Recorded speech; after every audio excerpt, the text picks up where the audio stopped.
mobile phones off, and seeing how we go, we might have a break at 2:30, but just depending on how far through the meeting we are. In that regard, can I invite Councillor Barker to open with a karakia? Thank you, Chair. Tūtawa mai runga, tūtawa mai raro, tūtawa mai roto, tūtawa mai waho. Kia tau ai te marutu, te mariora ki te katoa, haumie, huie, tākie. Thank you. Can I call for apologies? I don't think we have any apologies, is that correct? We've either in person or online, is that correct? Sorry? Oh, so just Councillor Waru for lateness, but I think he is joining us online. In that regard, can I move that the apologies be accepted? Moved by the Mayor, seconded by Councillor Wang. All those in favour, please say aye. Aye. Confirmed. Declarations of interest. So the declaration of interest schedule is attached to our agenda. Are there any other matters that are not in that schedule that need to be advised? If that's not the case, I haven't been advised of any urgent items, so we are just dealing with the agenda in front of us. And in that regard, if we can move to item 5, which is the minutes. So can I have a mover and seconder? So this is page 6 at the minutes of the Audit and Risk Committee held 25 March 2025 be confirmed as a true and correct record. Moved by Councillor Barker, seconded by Councillor... Oh, it's not Councillor Henderson, is it? Committee Member Henderson, my apologies. All those in favour, please say aye. We'll take that as confirmed. Just with respect to the minutes, just there's a couple of questions I was just going to check in. One of the items we discussed was under the Treasury, just in terms of the facility being renegotiated. Just checking so confirming that has happened. Thank you. So no presentations apart from presentations on particular agenda items. So can we move to page 16, which is the Public Actions Register? And can I have a mover and a seconder that the report Public Actions Register be received? Moved by Mayor Tapsell, seconded by Councillor Wang. All those in favour, please say aye.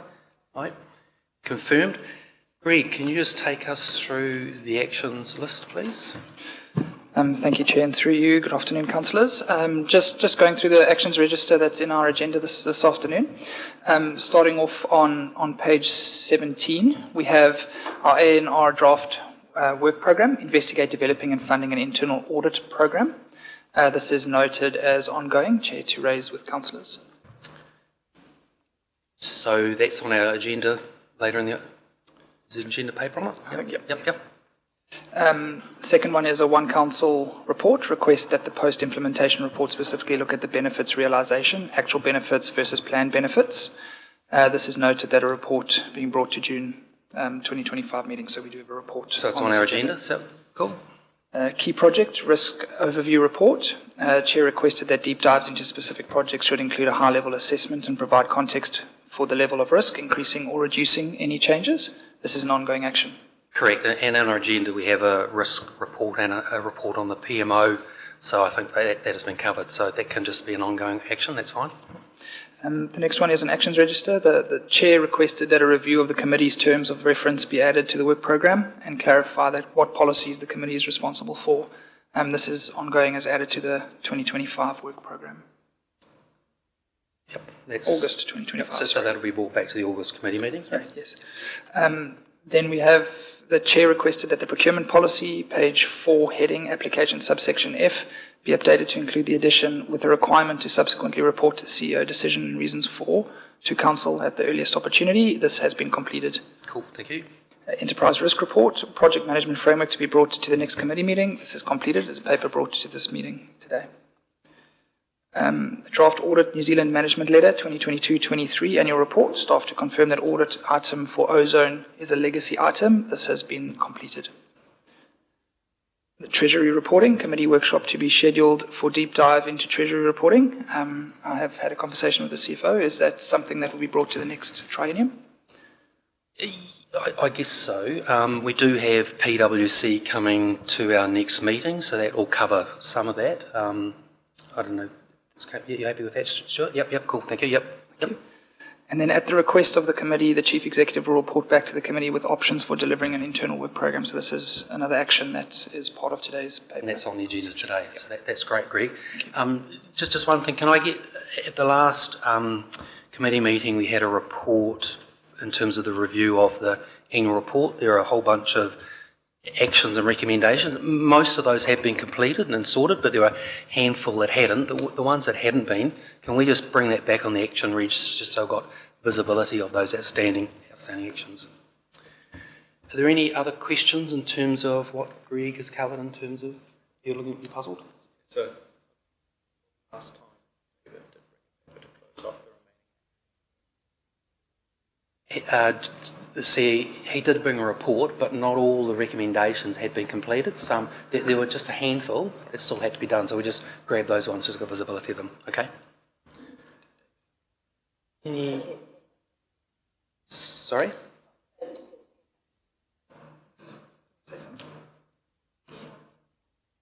No. Any other discussion in terms of the action? If not, can we move to page 19, the work program? So can I have a mover and a seconder that the report work program be received? Moved by Councillor Barker, seconded by Councillor Kaifong. All those in favour, please say aye. I will take that as carried. Aye. Welcome, Councillor Waru. Greg, do you want to briefly take us through this? Yep. Thank you, Chair, and through you again. Just a question of clarification. Would you like me to overview what is still upcoming? I think I'll take it as read. We'll just take any questions or comments. Just the only question or comment I've got is against the interim audit management letter. It's got a tick that it's on this agenda. That's not the case. The interim audit hasn't completed, so that presumably will come to the August meeting. And there are 3 items for which there are no dates, which is cyber security, election protocols and contract management. I'm presuming at some point in time for a future program they'll be picked up in terms of when they'll come back to the committee. Are there any questions on the work program for staff? Councillor Kaifong? Just that one on the Sir Howard Morrison post-implementation review. It's been outstanding since September 2023. I'm just wondering whether we even still need to have that on the work program at all. It's a facility that's now up and operating. Just not sure why we still got it there and whether we need to. I'll take direction from the CE on that. This is an item that sort of was put on the work program right at the start. For some reason it's never through to here. Yeah, thank you. And through the Chair, my advice would be it appears that's an item that has never been on the forward work program as long as I've been here, so it hasn't been on my radar. As the Deputy Mayor mentioned, the circumstances of how that facility is operating have moved on quite a bit since then. So if the committee is comfortable that the original discussion at that point isn't relevant to now, then it makes sense to remove it from the work program. If there are further outstanding questions, then we can leave it. Happy to take guidance on the other councillors. That time's moved on. There's no expectation around that report coming back to this committee.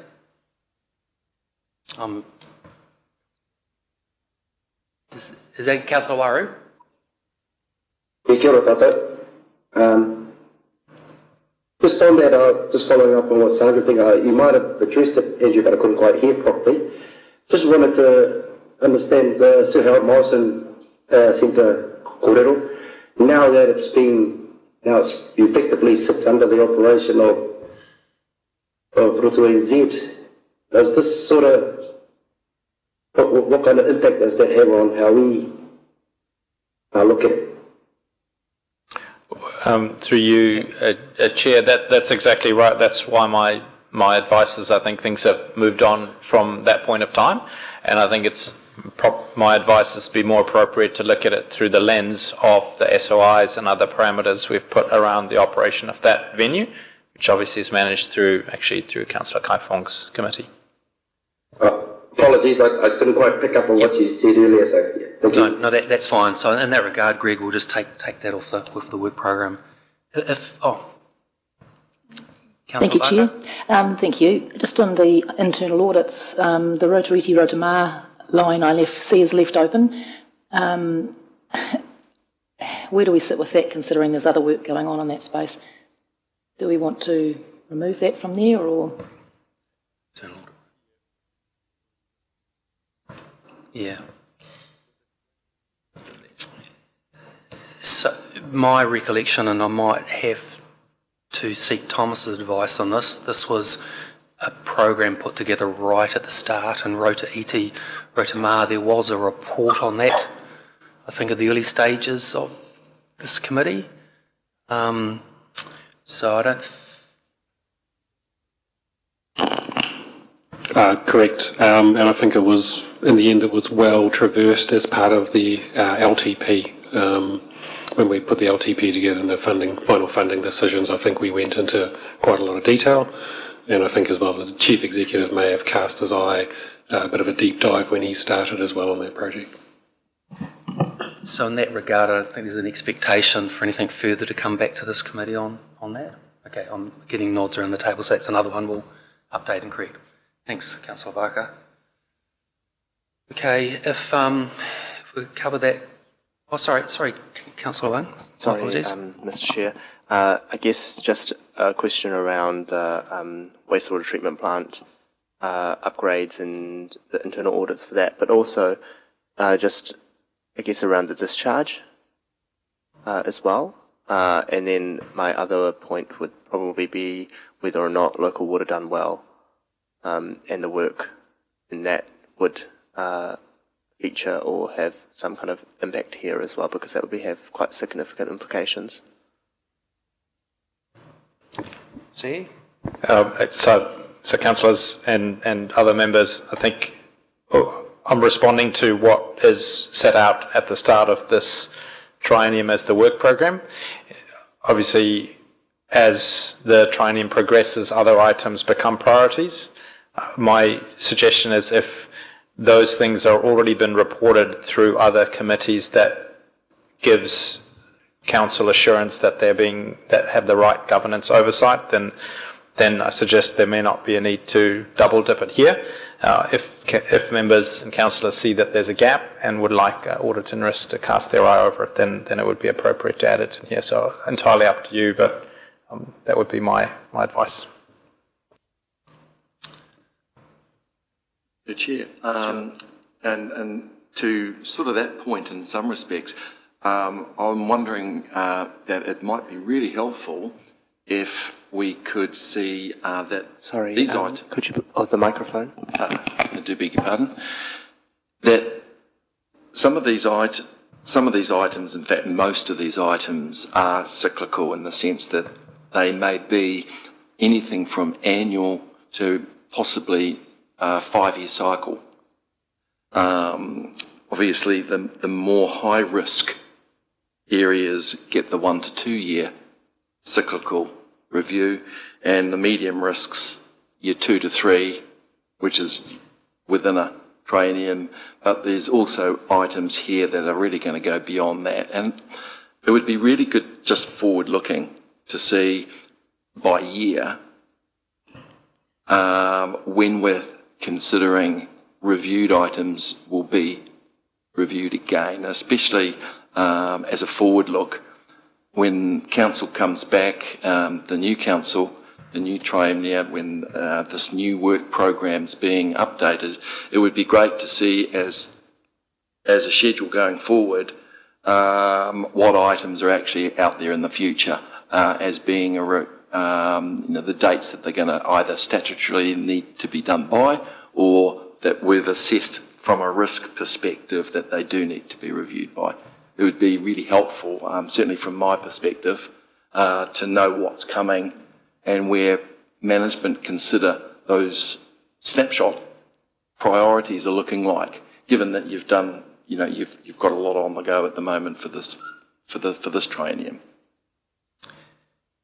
So just picking up that, would it make sense, there's an action to bring the terms of reference review for this committee back to the next meeting, to attach it with a work program of what would be standing items versus other which are more, not ad hoc, but one-off and stuff. So certainly sign with their off. cycles, Yep, with yep. their cycles, With their and cycles, so that we ensure that we're going out to the maximum cycle. If it's Sure. 5 years, then at least we know where things are going to be sitting in the next 5 years. That would be really helpful. And obviously that recommendation will be to the new council, just in terms of committee structure, terms of reference, et cetera, et cetera.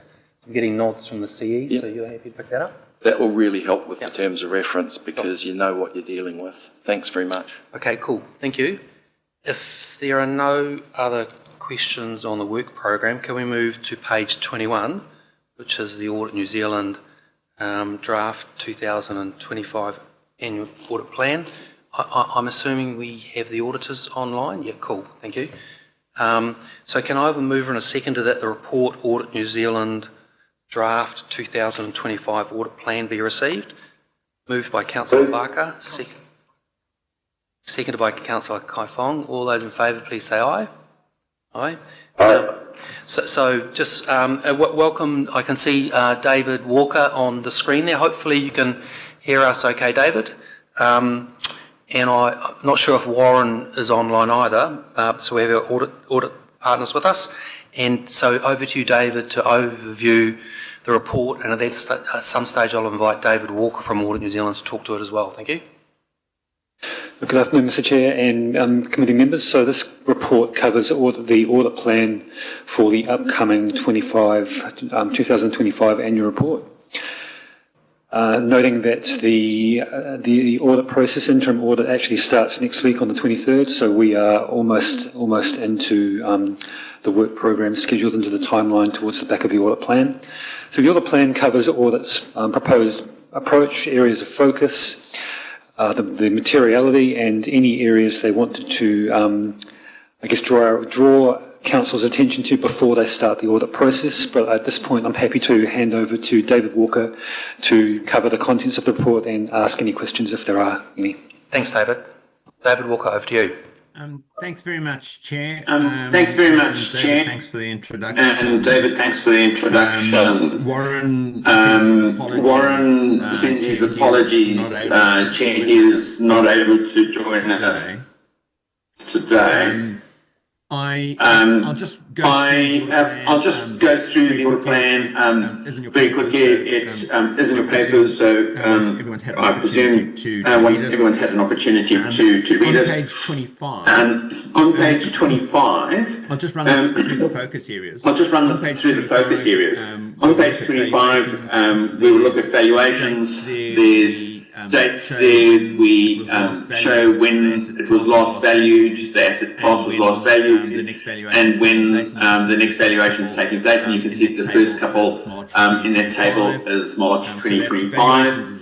So that's valuations is always an area of judgment and an area that we include in our audit plan. The next bullet point is really on page 27, and that's looking at the fair value assessment. So either property, plant and equipment is going to be valued, or if it's not valued, Council does a fair value assessment of it, and this addresses, that bullet point addresses those assets that are not specifically being valued for the 25 year. Moving on to page 28, there is an adjustment, a revised auditing standard, accounting standard, which refers to service performance information. I don't think it means a hell of a lot. I don't think it means a hell of a lot for most councils, because most councils have been doing this anyway. But the standard does introduce a concept and refers to an appropriate and meaningful base of assessing the performance information. That's really putting onus both on council and on the auditors to ensure that the disclosures of and not paying lip service to the measure. Going on to I shouldn't skip out because it is quite important on page 29. the point there or the bullet point there or the area of focus there is management override. That comes straight out of the standards. You would have seen it last year and the year before. What it really means is that we take a specific look at things like journal entries, areas of estimate or judgment. We look for things like management bias. 99% of the time in councils this is not an issue because there's generally no self-interest, but it does come out of the standards and is obviously an area of focus. Often an area, because it's an area of judgment, often it can be contain an unintentional error. Moving on to page 30, the other areas, which is the other areas of interest in the local government sector. These you will have heard of many times before. Is the risk pool. The first item, audit is just, I suppose, fees is just, I suppose, the audit profession is incredibly sensitive about transparency and making sure that whoever wants to read the financial statements or knows what audit fees are made up of, they can see it and it's not mixed up with other services or prior fees. You've obviously heard plenty about and probably tired of hearing about local waters done well. That's clearly one of the points we will inquire about. We'll have disclosure and other impacts on your 25 accounts. DIA is doing some benchmarking. So the bullet point on page 31, which refers to benchmarking, is really a heads up. The next one was asset valuation, unit rates information. They're setting out somewhat of an expectation about what is expected both from the OAG's perspective, from DIA's perspective, although it might sound, what's the word I'm looking for? Not unbelievable, but we do get councils where they don't necessarily have the information to support their internal fair value assessments. The worry is not necessarily the impact on the audit. The greater worry is whether that council can adequately report to their own members, and is that information good enough to be able to make sound judgments on. So it is an area of focus. It has been for a little while, and it simply reinforces the fact that it is another area of focus for the current year. Moving on to page 33, the fraud risk has been and still is an area of focus that to some extent overlaps with what I referred to earlier, being a management override, and fraud will always be an OAG focus. Several years ago, I prepared an analysis of about 5 to 8 years worth of frauds recorded at the OAG, and it was surprising how many there were and the areas in which fraud took place. I think just the last thing I would touch on, as you can see in your papers, there's the topic of materiality. That's on page 35.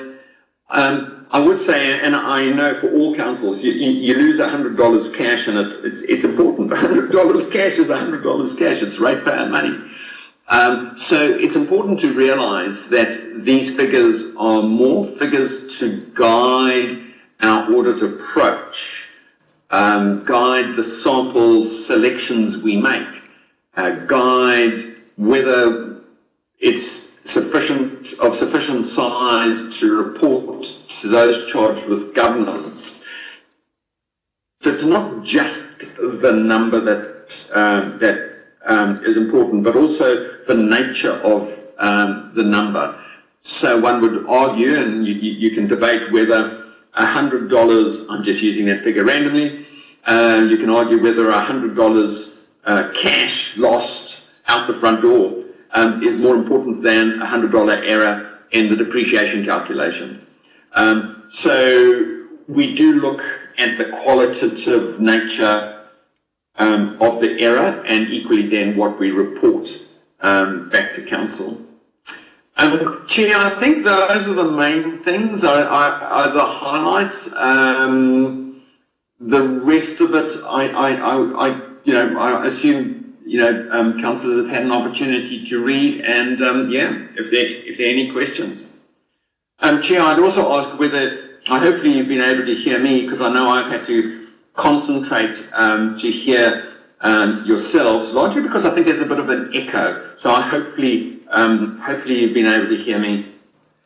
Yeah, no, I can assure you, David, you came through loud and clear, so that's good. So just a couple of questions or comments from me, and then I'll go to the committee. So just in terms of asset value, whether it be revaluation or fair value assessment, is obviously always an area of real challenge in the annual balancing process. Understand, David J, that effectively you're getting the valuations done 31 March and do a roll forward. So a couple of things. Your paper, David Walker, suggests that this committee should review the valuations and also review the fair value assessment assumptions in terms of contract rates. So that's potentially an item that should come to the August committee date. But I was just going to ask in terms of the timetable, have we agreed a date by which Audit will sign off on the asset valuation work? Because that, in terms of the overall audit timetable, that's quite a key piece of work to get assurance as soon as we can. David Walker, hopefully you heard me. You look like you're straining to pick up. Yeah. Yeah. No, I did hear you. I might have to actually ask David J for an answer there. I don't have it in front of me. I don't think we actually have a specific time, date, sign off on the asset valuation work. I know that one of the things I do want the audit team to prepare, and when I say audit team, I don't just mean Audit New Zealand. I mean David, Michelle, the broader audit team, people involved with the audit process. I would like a detailed timeline, and that's clearly one of the items on that timeline. Coming back to your point about our recommendation that the valuations go to the Audit and Risk Committee, it's for several reasons. The Audit Committee represents Council as a whole. It is an area of complex. The Audit Committee, dare say, has skills that the broader Council doesn't necessarily always have. So I think the Audit and Risk Committee is a good group of people to help give a bit more comfort to Council as a whole. I think the staff at Rotorua do incredibly well, and it's a big area. It's a very big area, and I just think there could be a lot of value to staff to have a sounding board, have somebody look at this thing cold. Chair, I take yourself. You'll be on other committees, probably looking at other valuations. So you've got a much broader base from which to raise questions. So that's it's to help. It's very much to help staff and land on a platform that is, shall I say, quite solid, so that when it goes up to council, councillors are in a position to take a lot more comfort from the reports that are in front of them. David J? Sure. Just to add to that, so assets are the biggest part of our balance sheet, and they're the most complex part of the annual report process. The most difficult part of the annual report generally is the timing of when we receive the evaluation reports, getting them through order and getting them agreed in time. We've made a change for the annual report that we will be valuing at 31 March rather than 30 June. This gives us an extra 3 months to adequately cover that work. And that also enables us to front those reports with audit when they start for interim, as opposed to final. So we can front load a lot of that work that has been done through sort of July and August. We can actually start next week when they arrive. That's a really great initiative, David. So I would be keen that when we get to the August committee date, that hopefully we've agreed a date by which Audit would have undertaken their work review of the valuation, and we can get a paper coming here just in terms of a summary of those and a summary of any issues that might be arising, so that effectively from a committee perspective we can be on the same page that the asset valuation and fair value assessment is effectively done and dusted in terms of the annual report process. So maybe offline, David Walker, you could or get Warren to discuss with David J just your timeline for when you're doing that valuation work, so it fits in with our committee timeline. Just your statement of service performance. I wasn't clear.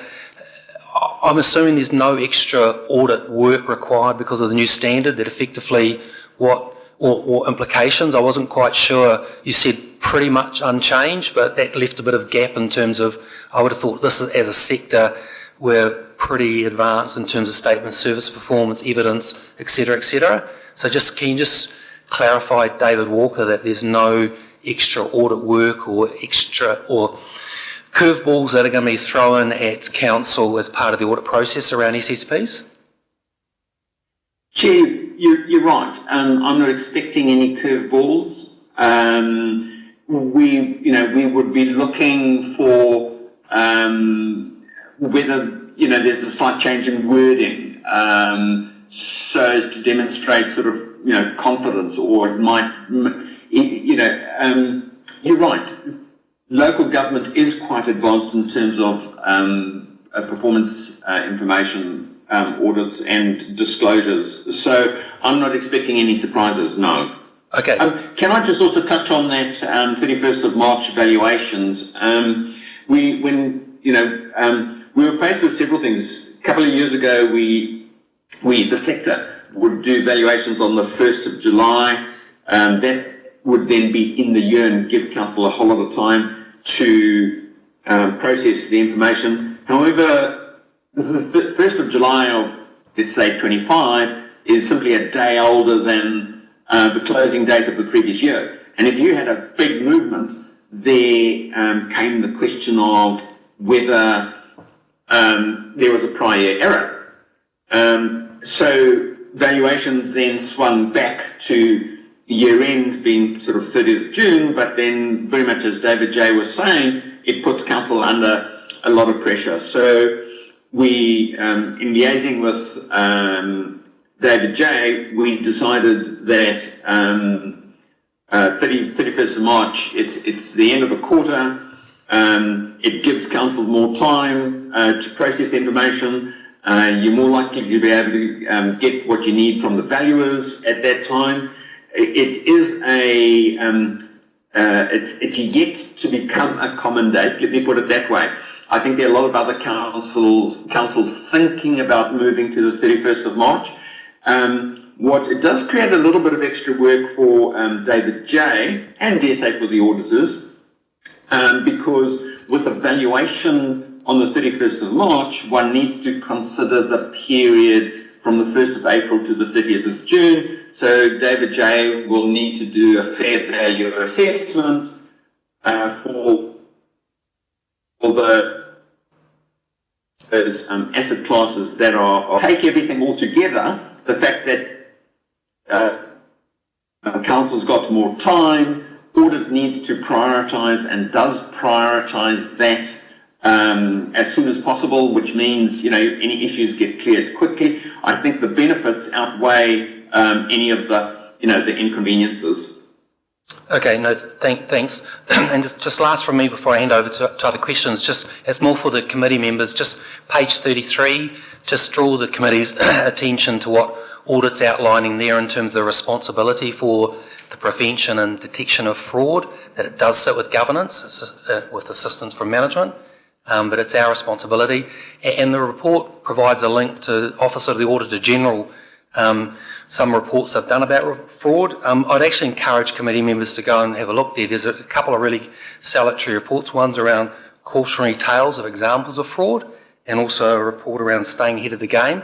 So I think that's really useful reference material. and I'll be raising this matter later in the meeting, but that's fine. Okay, let me hand over to other questions from committee members of Audit. So David J. Mayor Tapsell.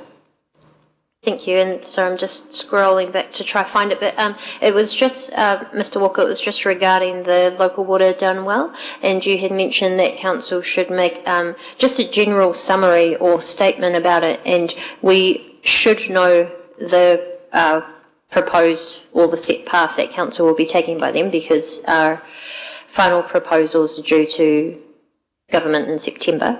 But I'm just wondering what level of detail you require in that. Our staff probably know this already, but just for my understanding, as highlighted, because we would know where we're going with that, would there be any financials expected under that, or is it okay at this stage just to provide a description of what we intend to do, noting that a future council will be making the final decision? Chair, through you, there's several answers to that. It's going to differ between councils. Some councils who are going to treat this as a business unit, their disclosure will be quite different from disclosures where councils have got together to do a water services entity. So the type of disclosure will be quite different. I certainly know that we're expecting guidance from the OAG as well as from our own technical group. So do I have all the information right now? No, I don't. Bear in mind that this is information in the years to come. So the disclosure would be around, under the note, significant post-balance sheet events. And the extent to which we may start to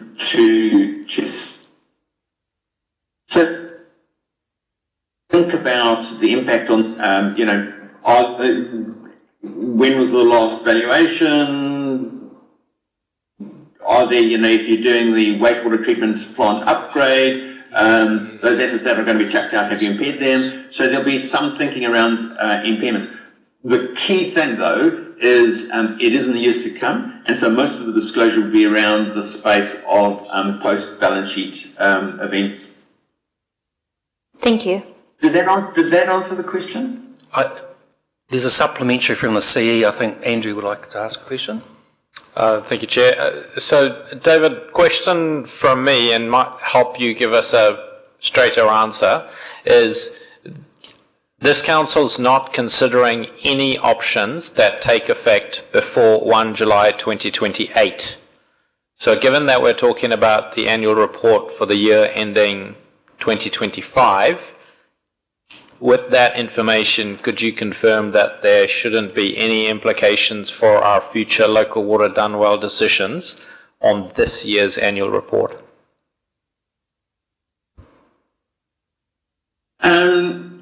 Chair, through you, Andrew, was that you? I'm trying to go on by voice. Yeah, it's CA, yes.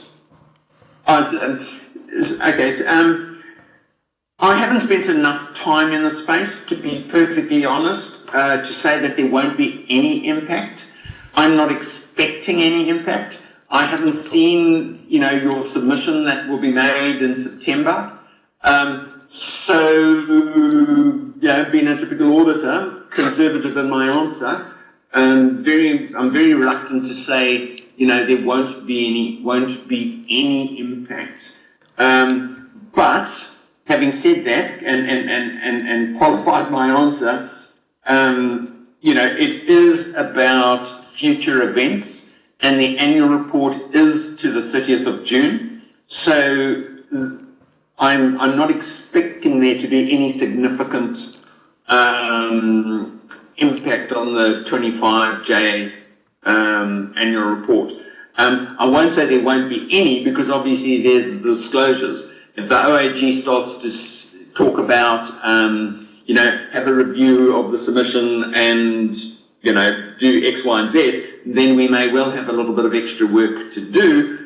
Once again, I suspect it to be included in that section of the accounts under the note which refers to post-balance sheet events. I think David J wants to make a comment.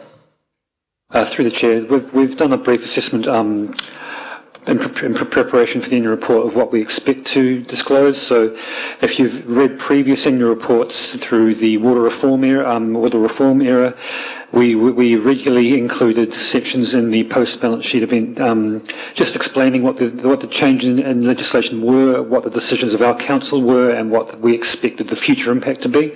But we're not expecting to, barring any intervention from OAG, that's the level where we're proposing to disclose more around the impact of the legislation and what council's decision is.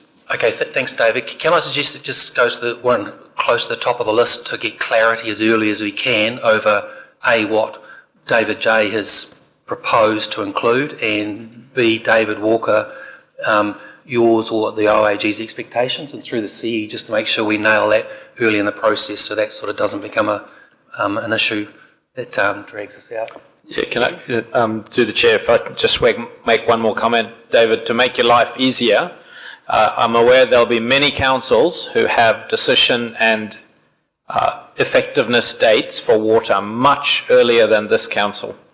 And so I might invite you to focus your attentions on them, and our documentation won't have the impact in this year, certainly, so you can look forward to ours in the years to come. Point taken. Are there other questions? Other questions of David? Oh, Stuart. Thank you. Hi, David. It's Stuart Henderson here. How are you? Hello, Stuart. Hi. Good. Just a point of an area of clarification, and also a question leading from that. On page 34, where it's sort of going into materiality. Does that materiality impact on your decision whether or not to request technical advice on, especially if we've got the big year this year on asset revaluation, and if there are areas within there that you'd like to perhaps forewarn us, guide that they could be the areas that you're going to need to be very satisfied with the way and the process that those valuations have been done. I know in the past it's often a bit of a catch-22. You get the delays and the bottlenecks that happen because of your requirement for technical, whether that's external or through Audit New Zealand technical team. When you get these valuations or assessments by management, and I just wanted to kind of get a feel from you that this is going to be a big year, and the implications of revaluations, as we all know, are far-reaching, depreciation, everything else that goes with it. Can you give us your thoughts on that issue, in terms of what you might think coming ahead? You might forewarn us to say, here's what I think you guys need to focus on experience. So I'm looking for material areas. Chair, through you, Stuart, obviously it's been some time since the art valuations have taken place. I don't have the exact number on the top of my head, but that's going to be in the space of about 23 million. Because of the length of time since they were last fully valued, there is a question around, do we get an auditor's expert in to look at the art valuation? It's a lot easier to compare valuations if you're looking at them 1 year later or 2 years later, because there's all sorts of market information which can help you determine whether the current valuation is reasonable or not. But the art collection really was valued last back in 2014, so that is quite a long time ago. So one of the things I've got to think about is having a look at that and addressing with our technical team, should we have an auditor's expert involved? And there are a lot of questions around that. So it's a question which I haven't got a clear answer for at the moment, and I can, there are points for and against it, which is why I would raise it with the technical team. Great. So, one of the other, probably the biggest area that you're getting valued is your buildings. Buildings will be material, obviously, because of their size. There is, you will know, and dare say the chair will know from other audits that there's an increasing requirement for auditors to get and use auditor experts. It's not something that Rotorua is unfamiliar with, because we've used that before. And so there's a question around, has anything arisen in the last 12 months that we should be particularly aware of? And we've got a process to follow. What's the extent of the change? What does the valuation look like? So from my point of view, the process would be to get a valuation and do what we refer to as a waterfall chart, so you can see what the movements are. Does that balance with the market, yes or no? And as soon as you fall into the outlier space, then you need to get somebody who is really a valuer, even though the building valuation was only done 3 years ago. So, Stuart, I don't know whether, I can go into a lot more detail, but is that sufficient depth that you're looking for? Oh, that's good. That's good. Thanks. The key thing I think is noting is that it's the use of an auditor's expert. And sorry, just let me add one more thing. I know last year we looked at the wastewater treatment plant because of the upgrade. One of the things I need to get more up to speed with is just how far down the road that upgrade has gone. Thanks, David. Great. No, thank you, David. That's basically saying for material asset revaluations, you're going to look really, really closely at council being supported by independent expert valuations, which we would expect. And if you've got those, there shouldn't really be any call for you to not consider them to be correct and have to revert to internal technical advice. No, once you've got once you've got an auditor's expert on board, in many respects they service any technical questions I'd have, along with any questions that our technical team would have. I think one of the things that is quite fundamental to any valuation is making sure that the scoping of the engagement is complete. I'll give you a little example.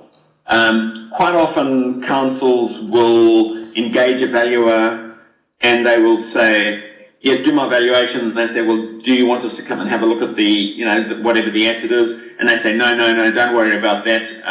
Nothing's changed. So what happens then is the valuer produces what we refer to as a desktop valuation, and that is not a full valuation, because if the valuer hasn't actually seen the assets on a sample basis, certainly don't ever expect them to see all the assets, but seeing the assets on a sample basis, that means the condition of the assets has not been considered as part of the valuation. That from an audit perspective is not a full valuation. Yep. Okay. So in my example is why the scoping or the engagement letter is so important, is that simple little, no, don't bother about coming to look at our assets, it'll save us some time.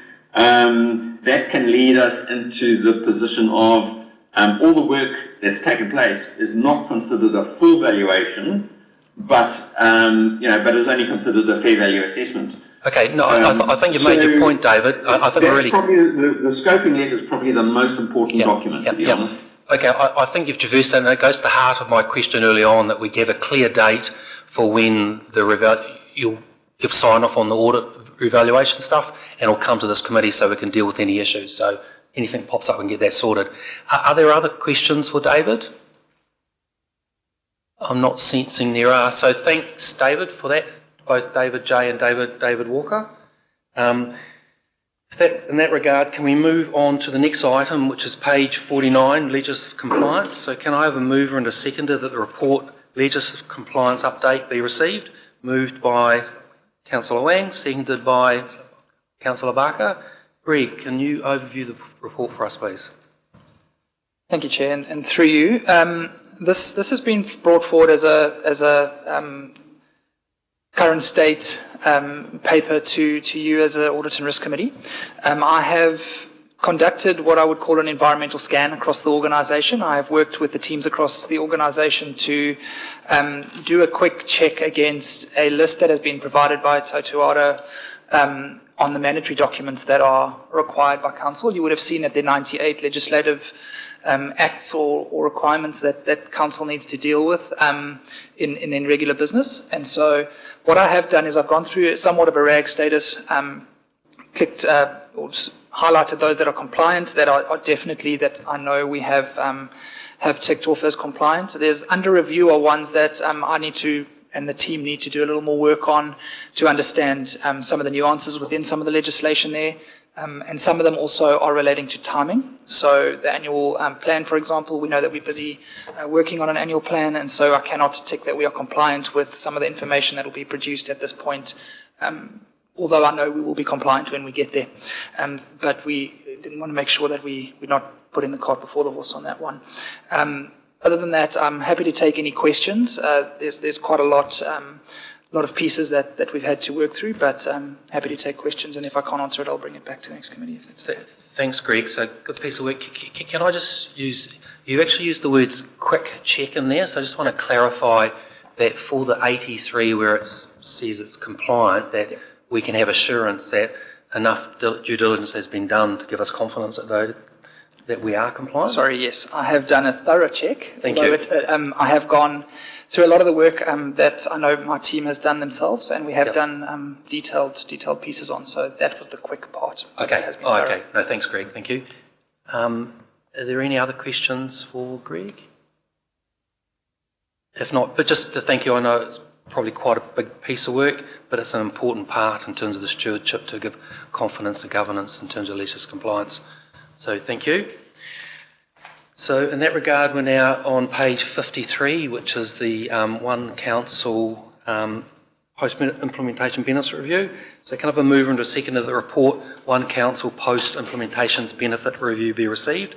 Moved by Mayor Tapsell, seconded by Councillor Barker. All those in favour, please say aye. Take that as confirmed. So welcome, Thomas and Suzanne. We're in your hands. Thank you, Chair, and good afternoon, councillors. This discussion will be, I guess, forward-looking rather than backward-looking, as just to remind ourselves, One Council is our main enterprise resource planning system, our ERP. It replaced predominantly Ozone, which was a end-of-life product, and also closed out a number of other end-of-life products like trim and a few other aspects. So what Suzanne is about to go talk about is the benefits that we've realised to date and the process going forward with regards to the future benefits that we'll get, because as you probably all are aware, you go live, you embed, you don't recognise all the benefits at once, and many of these benefits do come on board at a later date, and Suzanne is the expert which will walk us through that. So over to you, Suzanne. Through you, Chair. Good afternoon, councillors and Mayor. As Thomas said, in terms of the go live, we went live with the One Council solution in 2023. There have been several updates and adjustments that have been made since then, and that's based on user feedback, but also business feedback and also practical experience. The first year of an implementation often feels like extended user testing, allowing the business really to understand and refine the system's functionality. While this process has taken time, the benefits already realised are substantial. As the system continues to be improved by the business and new projects develop, even greater advantages across the organisation are expected. As an example, last year we were tasked with undertaking a number of 90-day sprints with different parts of the business. We did that with building consents and resource planning, finance, revenue, and we are continuing to do those 90-day sprints with other parts of the business. Just of note, what was really pleasing to hear recently is that EIN's audit, which is looking at the building consenting processes, from a system perspective, there were no system-related issues identified, so that was a real positive. It also is recognition of the hard work that both teams have been undertaking. I mentioned before about new systems or new processes that we've been implementing. An example that I can give you is the community funding application. So there currently hasn't been anything in a system to manage that process, and their team lead approached us to actually look at implementing a solution for them, of which we've done. What that has done is if a community group lodge an application for funding, we can then track how they're going. We've put stage gates in there to see how they're achieving the results based on the funding that they've been given. We've also developed a dashboard for them which gets them to look at historical data, it gets them to look at the number of applications funding that have been issued and also the value of those, and other funding, where the funding's actually been allocated. As I said before, this previously was a manual process, so that's a real positive for the team. I do want to share with you a number of other examples that I've got here. Some is around the extended capability, the mobile capability. We have mobile access, enabling staff to use One Council anywhere, anytime, on any device, with internet connectivity. Future functionality will introduce offline capabilities. An example would be allowing inspectors to work in areas without internet access, and that will sync automatically back in with the solution in place. In terms of duplication of efforts, we introduced portals, and we did that for a number of contracts that provide council services at the time in Rotorua. And Smart Environmental and also Watchdog. Now, Watchdog provide us with 24-hour service. The portal has enabled them to actually enter the data directly into the system, therefore reducing the need for council staff to then receive that information as previously and then re-enter that information. So that is quite a significant win. We are expanding the use of portals to more contractors and also the general public. And that duplication of information entry in One Council will bring time savings. We had hoped to be live on guest portals and also registered portals. However, other projects have taken priority and resources, but we are hoping to go live on these in the next few months. Those portals, particularly the public portals, will enable our residents, our customers, to be able to access their information, make payments through the portals, but also see if they have a dog registration, if they have rates, water, if they've got a liquor licence, etc. So, that's exciting that that's coming in the future. Thomas mentioned that we have consolidated our legacy systems, so there are a number of systems that we now have within the one solution. And I guess what that gives us is that consolidator. It gives us surety of our data, it provides consistency and uniformity, and it also simplifies the management of our information and enhancing our security risk as well in this digital landscape. I talked about the data. In terms of our data integrity, with having Sorry, I'm talking a lot. I've got lots to say. With one source of the truth, where everyone is really looking at that same set of data, and there's many data points that are interconnected. Importantly, it really gives us transparency of our data. That leads then to better understanding of our data and a better quality of our data, and it gives transparency to both our staff but also our customers, because when going forward with portals, they will be able to see their data, and if there are changes that need to be made, they will identify as that to us as well, which improves the quality of our data. We've created a number of dashboards and customs reports, and that gives managers visibility on what's happening in their team with their business processes, and it allows them to address issues early on. The more and more dashboards are being created, again, not a function that we've previously had easily. Workflow automation. So previously, staff could deliver the same processes multiple ways. By introducing workflow automation, we've standardised these processes, ensuring that they're guided through in a consistent and repeatable manner. That's resulted in improved outputs, consistent data, again improved reporting, but also offering that increased visibility. The use of uniform templates across the organisation provides our customers with that consistent experience, regardless of which council department that you are interacting with, and also that automation of routine tasks has significantly reduced the need for manual data entry and paperwork. Some examples of some efficiency, just one that comes to mind is that real-time front-of-house desk receipting with our customers. Previously, certain back-office functions within Ozone had to be run overnight. Now this happens in real time, and that's strengthening our operations, but also improving our efficiency.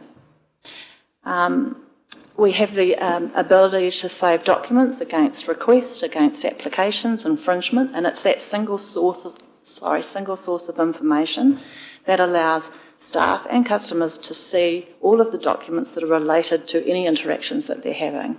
Again, with having multiple systems previously, staff would have to go into Trim to look at documents that are saved there, into Ozone to look at any documents that are there, and so that is time consuming. It also helps with that cross-collaboration with staff that are working on multiple things together. They get to see all the data that's there. When we went live, there wasn't a debt recovery process in Ozone, but we have implemented the debt recovery module for rates. What that has resulted in is substantial collection of debt in a more timely manner. Letters are sent out regularly, automatically, reminding customers and prompting them for overdue payments. So the business is now looking at a similar process for water and also for sundry invoicing. In terms of automation, when you request a LIM or property files where invoices are automatically generated when the application is entered, that previously wasn't happening. You would do your application and then we would assess it, then we would send it out. And then with portals, you'll be able to do that in real time, and what that will allow is that that application will automatically go to the department that's processing it. So it's taking out some of the contacting of the front of house potentially and then going into the back of house. One council is also able to email directly to our customers, for example, water rates. Now we can use what we call our data transmission, which is our transmission method, to record customers' preferred method of receiving information from council. We do this via a worksheet, and that automatically emails rather than information being on a separate spreadsheet and entering in emailing each quarter. So that happens automatically. With the water and rates, you may be aware of the campaign that we use our customer data to directly correspond with our rates and water customers, and that's really increased the significant amount of emailing transmission methods, therefore reducing postage costs but also staff time. I'm nearly at the end, sorry. There's lots to, it's very exciting. I guess in terms of, I mentioned before about collaboration and communication, that it is fostering stronger communications between all teams. It is that shared access and allowing information to be working more effectively together. In terms of future benefits, there are many. I have identified that, on report itself that we are looking at a number of product enhancements and upgrades, but also rolling out, as I said, those community-facing portals. We have introduced the contracts module, which is a real step forward, key step forward really, and with other tools like project lifecycle management, enterprise budgeting is also in development. These modules and improvements are really designed to better manage our contracts, approvals, strengthen our controls and streamline tracking for projects and finances. So they will also assist us in the future in building up the LTP and the annual plan.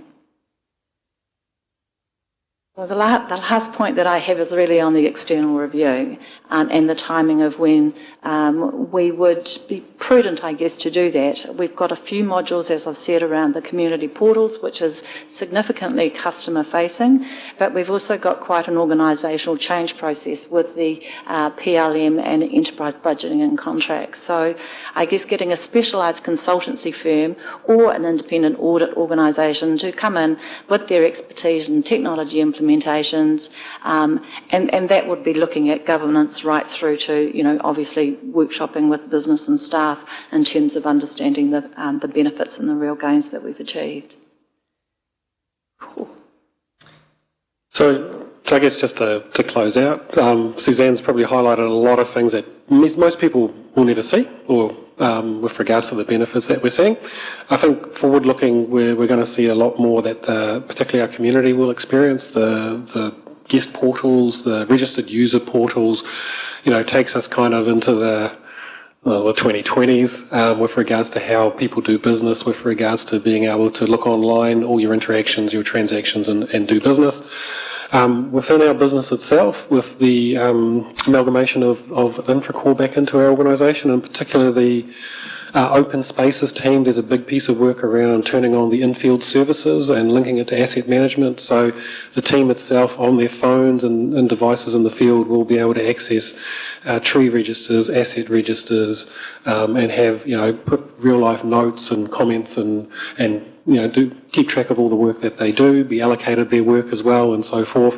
And so we are seeing, I guess, quite an exciting trajectory in front of us. So with that, happy to take any questions you may have. Thanks, Suzanne and Thomas. Questions? Tanya? Thank you. Thank you very much for the presentation. There is a lot here, but it's really great to have an update. I'll start on page 59. Just in terms of the benefits, it's mentioned digitising communications for enhanced efficiency, but it shows that the expected realisation period is 2027. End of 2020, it seems like a long time away. It does, given that we're doing that already with the water and rates, as I mentioned before. So there is still further work in other areas, but I wouldn't be expecting it to be 27, so we'll adjust the arrow. Okay, thank you. And then just a little bit underneath that, just regarding the comment there about spreadsheets across the organisation. You were just talking about worksheets, which may be the answer to this question, but I just wanted to know, how are we prioritising financial information, converting it away from spreadsheets into something that is certainly more modern but also safer in terms of not a spreadsheet or an Excel spreadsheet that's sitting only on one person's computer that contains quite valuable information that if it was corrupted in any way, not from the person but technology or something, we could end up in quite a bad situation. Yeah, I guess the challenge for us is Excel does run the world, but in saying that, one of the big benefits is actually there is a priority around financial data, the fact that it's all integrated, that one version of the truth, and making sure that things like the contracts modules, the PLM, which does not only our capital delivery, but also starts our annual planning process. These are all linked to the one source of the truth. And so therefore it does remove the need for people to take a snapshot of data, put into a spreadsheet, do what they need to do, and then has the risk of having multiple different versions and errors. So having that one version of the truth looks to remove a lot of that. Okay, thank you. So just to clarify that question, is that currently happening? Is there still some changes that need to happen? Like, where are we at? Yeah, so contracts module went live a little just down over Christmas, and the team are in the process at the moment of loading as many contracts of the legacy ones in, and all new ones are in there. So that removes the need of tracking contracts and contracts payments on spreadsheets. So all of a sudden that kind of disappears. David and the team are currently looking at replacing the big spreadsheet that we use for our LTP, our long-term plan and our annual plans. So that's about turning not only enterprise budgeting on, but also linking it to our project lifecycle management, which is about to go live, which does the whole ideation, capturing the initial information that goes through to council for initial inclusion in the first draft of a plan, and then keeps track of all of that throughout the life of the project. So it all is embedded into the system, so there's no need for staff to run spreadsheets with regards to my program budget or my project budget, or extracting financial information out into a spreadsheet and manipulating it. And so it does strengthen and puts a really robust controls across that. Thank you. So as we are going into a new financial year, are we now set up to start the new financial year across the organisation using this technology? Or are there still a number of departments that are needing to... Yeah. So enterprise budgeting is not scheduled to come on board until October, and that's tying it to the replacement of our planning model, which will replace our annual plan model next year. But with regards to project lifecycle management and keeping track of those assets, we're in the process at the moment of capturing the majority of the capital projects that are approved in the 2026 annual plan and getting them loaded, and so therefore that will start off that process with regards to all of those. So we're in the process of loading everything above 250,000 and also looking backwards to any project such as the museum that may have started in this year and will carry across to multiple years. So yeah, we're well away into progressing on that.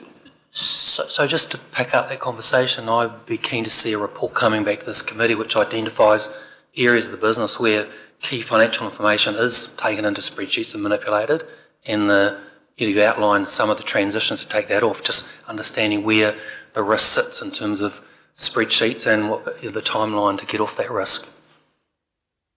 Yeah, it's not a problem. Yep. Okay, thank you.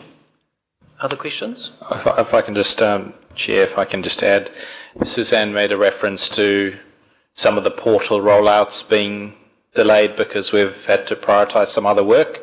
So that was her way of saying that I got involved and said we wanted to prioritise all our capital project financial information being in our system and deviating that away, moving that away from spreadsheets as a priority.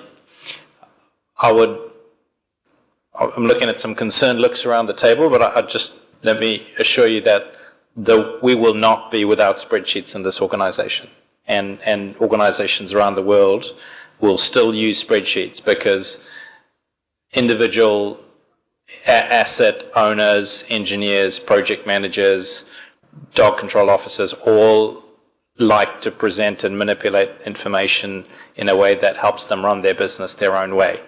But what we're moving away from is from the single source, the core information that's used for audit, that's used for our reports, that's used for enterprise budgeting, for financial management and for reporting, from being moving into the ERP system. Thanks, Andrew. And that's really where we want to understand the key parts of the business, the key risk areas that we're managing that risk in terms of getting off spreadsheets. Okay, thank you. Are there other questions, Stuart? Oh, sorry. Yeah, just a couple. We were first adopters. Have there been any other councils that have started to progressively come onto the same system, albeit certainly a lot later than us? Yep. So we are the first council in New Zealand pretty much live on the majority of the product, but in saying that, Taupo is persevering and they're doing it module by module. Queenstown has signed up as well, and they're working through their implementation as well, and a number of councils have also signed up. So they are now starting to come into the fold, and one of the reasons is that pretty much any client on Ozone has to transition off. It's at the end of the life. The other Technology One product, which is CI version, whereas where the CIA version is, they need to transition off that as well. And I think there's close to 50 councils in New Zealand on that. And every week, Suzanne and I are approached by councils that want to understand our experience and get advice as to where to go. And we got one recently this week, which was out of a surprise, where that council was well progressed down a certain pathway, and they've now decided to revisit that and have asked us to share our experiences with Tech One and CIA as well. And so, well, I don't want to relitigate the past of the pain of being an early adopter when we didn't want to adopt, and there's a report, I think, dated December 2022 that you're more than free to revisit, and we'll explain our whole journey. We are seeing now our good uptake, and we've got a really good relationship with Technology One. Suzanne in particular is meeting with a couple of the executives quite regularly, and we're actually just doing a bit of piloting, am I allowed to say? We're just doing a bit of piloting with them around AI and embedding AI into certain processes. So we're effectively guiding them to what we like, and they're creating those AI things to see how they work for us, and then we'll see as to whether they make it into those future products or not. So yeah, so Tech One are very probably more vested in us now as well, when we recognise we are the biggest council in New Zealand that's on all their products. Definitely not the biggest council. Don't take that as that what I meant. And we're well more advanced than the majority of the other councils in New Zealand with regards to the go lives. And with every other council that comes on, and I'm sure that they'll be doing different, in some cases, different modules to us, timing-wise. Potentially some benefit for us if we're moving on to a new module that another council's already started to get a bit of teething into. I hope it'll be a two-way thing with you folk. You'll be able to pick their brains, so to speak. Through you, Chair, that is happening now and has been happening really for the past 12 plus months. Yes. There are a number of councils that are doing different modules, as you say, and we're absolutely sharing because there's opportunities. Thank you. The other one I had was, if it's okay, Chair, page 57, where you mentioned the unrealised benefits 1 and 2, and explained that did the unlikely to proceed. Does that make any material change to our budget in terms of costs, or is that something that is just more of a service, as a qualitative as opposed to a more, shall we say, financial? I guess where that came about really is around our expectation that we would open the box and the solution would be completely configured. Right. So there was a lot more configuration required. It wasn't quite as out of the box as what we were, our understanding was, that's for sure. So that's why that benefit wasn't really realised. I guess what my point was those seem like benefits that were, shall we say, sold to us by Technology One. Did we get a rebate for that? Yeah, there were a number of commercial discussions that we had during the process of our implementation, which we could share in a confidential session at a future time. And I'd just say I lost a good chunk of my Christmas holiday negotiating with our good providers in Australia, so happy to talk you over that if you buy me a beer. Beautiful. Thanks very much. Deputy Mayor. Thanks, Chair. Now that we've got all these dashboards and things like that, and we have projects now reporting directly into, for example, I&E, so will it make it easier then to provide the updates for the projects as we're doing the reporting monthly? Yep, in the future it will, yep. So at the moment those projects are all still sitting on the other platform, and as we go live with PLM they're being transitioned, and one of the goals is obviously to improve and enhance and make the reporting to the council and the community a lot more efficient and transparent. Okay, that'll be good. And then just with the new system around the financial, we had previously had a suggestion that people should be able to pay off things like dog registrations at $5 a week, for example, and previously they'd been told, no, go away, come back with a full, whatever it was, $100, because you couldn't marry the $5 a week direct credit to the dog registration. Is that going to be something that we could make it really easy for our customers? Look, that's something we can consider, but that's not I think a system issue. That's a business process issue, the amount of admin involved and all those sorts of things versus the benefit. But that's something that David and the team can continually look at going forward. Yep. Okay, thanks. Yeah, Tanya? Thank you. Just quickly, it is mentioned on page 59, but it says council must remain on the latest software version and also product enhancements. Just a question, is there a risk financially, we sort of heard there was a few surprises already, is there a risk financially that we're bound to pay whatever is charged for those software updates? And the context of that is I do just have concerns sometimes if there's like a monopoly on software that's being used as they'll set you up with a 101 and then you'll discover that actually in order to conduct the business that I need to, I now have to pay extra to have the various different... I'm not a software expert, but I just want to know, is there a risk of that? I might just spend a little bit of time on that, just in case someone's listening and has some views. I think when you're running an organisation that has $2 billion worth of assets, has hundreds of thousands of documents that it needs to keep track of, and spends $200 million a year in providing services to the community, you kind of need a good, robust system to track and maintain that. And that while you and I might run our computers at home and we may not update our software, we may have Windows fail, or we may have our copy of cash book be out of license because it does its job, and if it falls over, I've got to back up, or it's all right, I can start again. We're not in that position, and so we do have software and we have licenses, and part of that licenses is that their undertaking from our provider is that they will respond within a certain time to fix any bugs and issues that arise as a result of them, or if we've done something that they'll respond. But to do that, we have to give an undertaking that will stay as current as possible, because then we're on the most current version of the software, so then it's easier for them to problem solve and bug fix, whereas where you're off on a product that's out of license.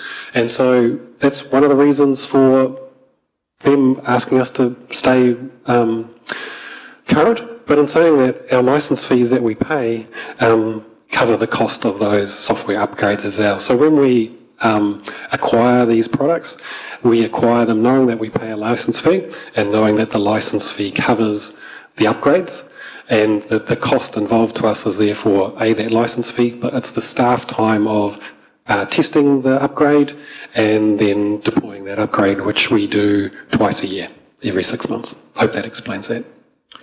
I might add, Chair, I think, Your Worship, you are right that we are in many ways captive, because this is not quite a monopolistic market, but a very few number of participants offer the complexity of the solution that councils require. So that's the baseline, and then the more customizations and the more modifications, and there was a question earlier about could we customize how payments are made and make that incorporated into the system. The more we customize, the more we make things tailored to our situation, and sometimes that means our customers, the more exposed we are to additional costs and charges.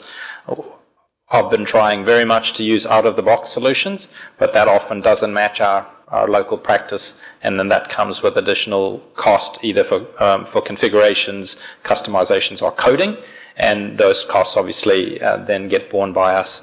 So I think there's a structural issue with the market dynamics, where there are really a limited number of large players that provide this service across the sector, and then on top of that, there's the level of customization that we choose to do and that we might use as opposed to using out-of-the-box solutions.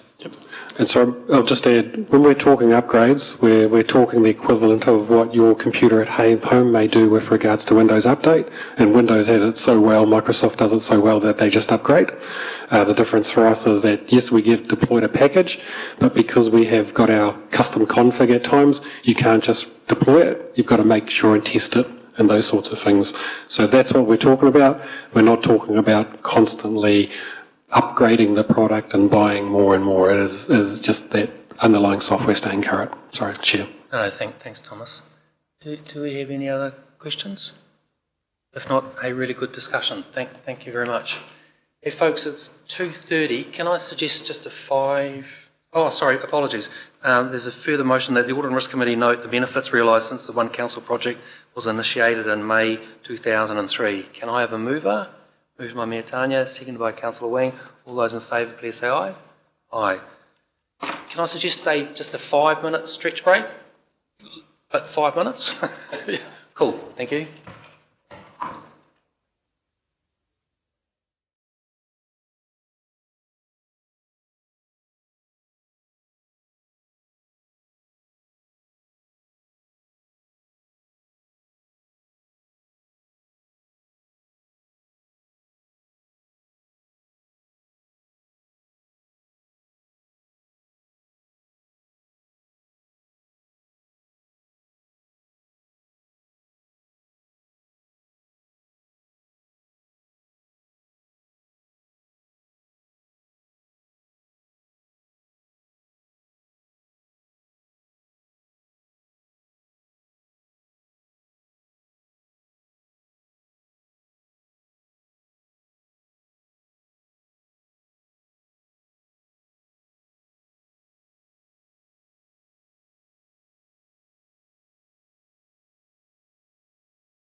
Are we? Okay, thanks.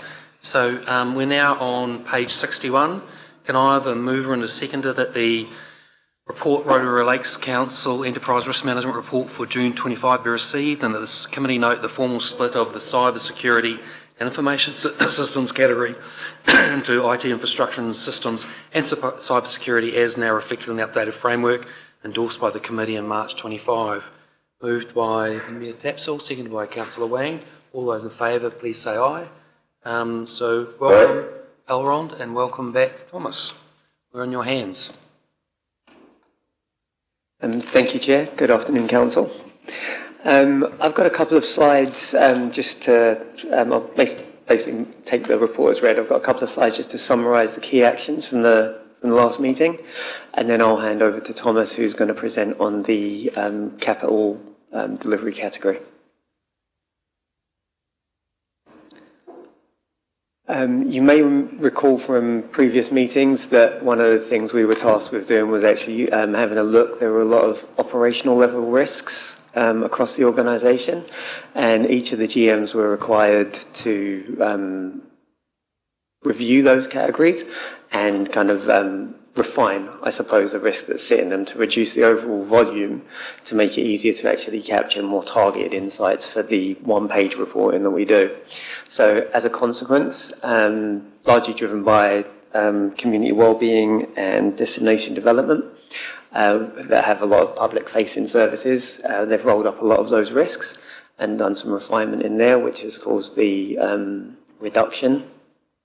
We would assume we would be seeing more reductions as we go. Ballpark estimate would probably land somewhere in the 130 active risks range. Typically, the mitigations that are in place are checked by myself and members of my team to ensure that they're robust. So the residual scores that you see, we have verified that the action plans are in place that result in those residual scores, so we can actually claim those scores. So it's always good to see that reduction. The next point is the formal split of the cyber and information systems category into two separate categories, so IT infrastructure and systems and cybersecurity. And I believe that was driven by the desire to have greater targeted visibility, particularly on the cyber side of things. So we're currently reconfiguring our platforms. Like I say, we've got over 170 risks on there. A significant number of those relate to that current category, so each of those need to be reviewed and re-tagged with the appropriate category. So that piece of work is in process at the moment with the relevant risk owners, and the system will be recalibrated for the upcoming report. I'm happy to answer any questions on the main body of the report before we get to the specific capital delivery category. Stuart? Yeah, thanks very much, Roland. And look, I was really chuffed to get this. It's been great, and everything. I know it's been a while to get there, and necessarily so. But really, really happy with the way this is all shaping up. And from my perspective, it really gives me a really good overview. Could I ask one thing in terms of the one-pager? This is page 67, where we have the 11, soon to be 12, risk categories. And are we able to just put into the categories the numbers? For example, if we've got one extreme raw risk, where does it sit in terms of the category? Because certain categories have different materiality and risk appetites, as we know, and those will be things that Council, in its new term, will determine. But it would be really neat to be able to see, for example, it's mainly the extreme and the high, but where you've got X number of asset management, is there anything sitting in there? Is there 1, 2 or 3 extreme or high, raw, the number of residual? That would close this off really nicely and give me a really, from my perspective, a good holistic overview of where these risks are kind of sitting within the organisation. Thanks very much. But I really, my compliments. It's been really great to see this. Thank you. Thanks. So, Aaron, you're just clear what he's asked for? Yep, cool. Thank you. Thank you for that. And through you, Chair. Firstly, thank you for the acknowledgement. I'd also like to acknowledge the work of this committee on all of the work and the workshops that we've done to continually come back to refine the settings to get to this point. The short answer is yes, that information is readily available. We actually have a separate view that does that, so we can plug that into future reporting. Cool. Thank you, Aaron. Other questions before we move on to the capital delivery? If not, is that Thomas? Yeah? You talking to that? No?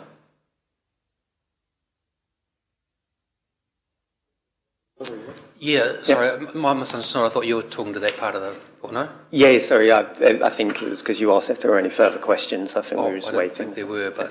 Okay. My bad, sorry. It's late in the afternoon, sorry guys. Thanks. I guess I've got a presentation, but I'll kind of off the cuff it and set the scene a little bit back, because capital project delivery is a big focus for us, and in particular with Andrew joining us even more so. I think the two independents may recall a discussion we had 2 years ago when you first started, and one of the questions that was asked in my old role was, what do I lose sleep over? And I pretty clearly articulated I lost sleep over our capital delivery, and followed up by, well, what are we obviously doing? So one part of the journey was around the contracts management module, having greater visibility over our contracts. At that time as well, we did have a product within the Tech One CIA window called Capital Planning and Delivery. It was otherwise known as CPD. We didn't have the resource at the time available to deploy it when we went live on everything else, because we went live on everything else. And CPD has become PLM, and particularly with Andrew joining us, put a lot of pressure on us to obviously look at our framework, look at our tools, and make sure that we do lift the game in the bar. And for my sins, I guess I've inherited this as well, and I thoroughly accept the challenge. I guess for me, the root cause and the things that we do experience in this is predominantly down to poor planning, inadequate resourcing, quite complex projects that maybe are approached too simplistically, market volatility, supply chain disruptions. COVID, as an example, drove complexity into many of our projects as well. We'll see if tariffs and the change in the world do those things as well. And the big one was actually risk. Actually, the people that are delivering, are you looking at the risks? Are you documenting the risks? Are you understanding what the mitigations are, and are you consistently reevaluating that? And I guess all of those kind of come together with regards to what can cause failure in the delivery of our capital projects. So what have we done? We've revised our program.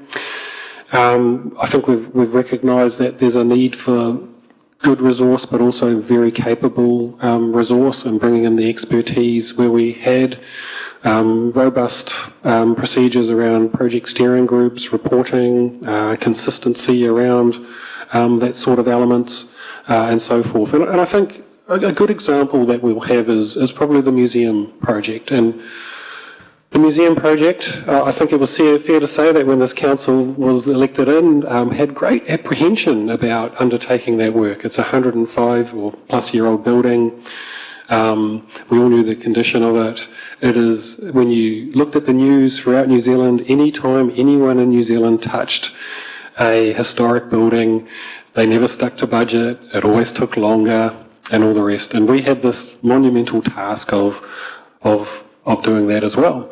And it was safe to say that probably how historically we were managing and delivering projects, there's no way that we probably could have done this one, which is still obviously underway, currently on time and on budget, but that's a story for another day. And so what did we do? Well, we recognised that when we went to market and we awarded a contract, that actually what were the capabilities that we had in our house. So we did employ a very qualified program director, experience from his end with regards to delivering very large capital projects, not only for NZTA, but also delivering schools and hospitals in Nauru on behalf of the Australian government. So on our end, we were building that capability of actually, I can be on the other side and do the job of project management.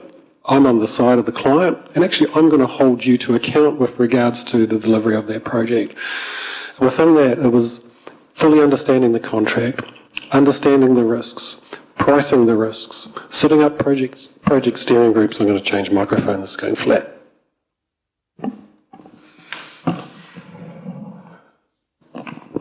Pricing in those risks, putting detailed project plans together, risk registers together, bringing in qualified independent people onto their project. So individuals like Ray Cook that's helping us with regards to that.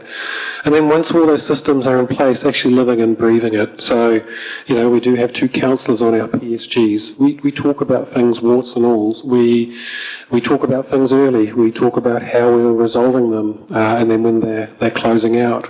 We give opportunities such as Ray Cook, Will and I recently took him to the museum. We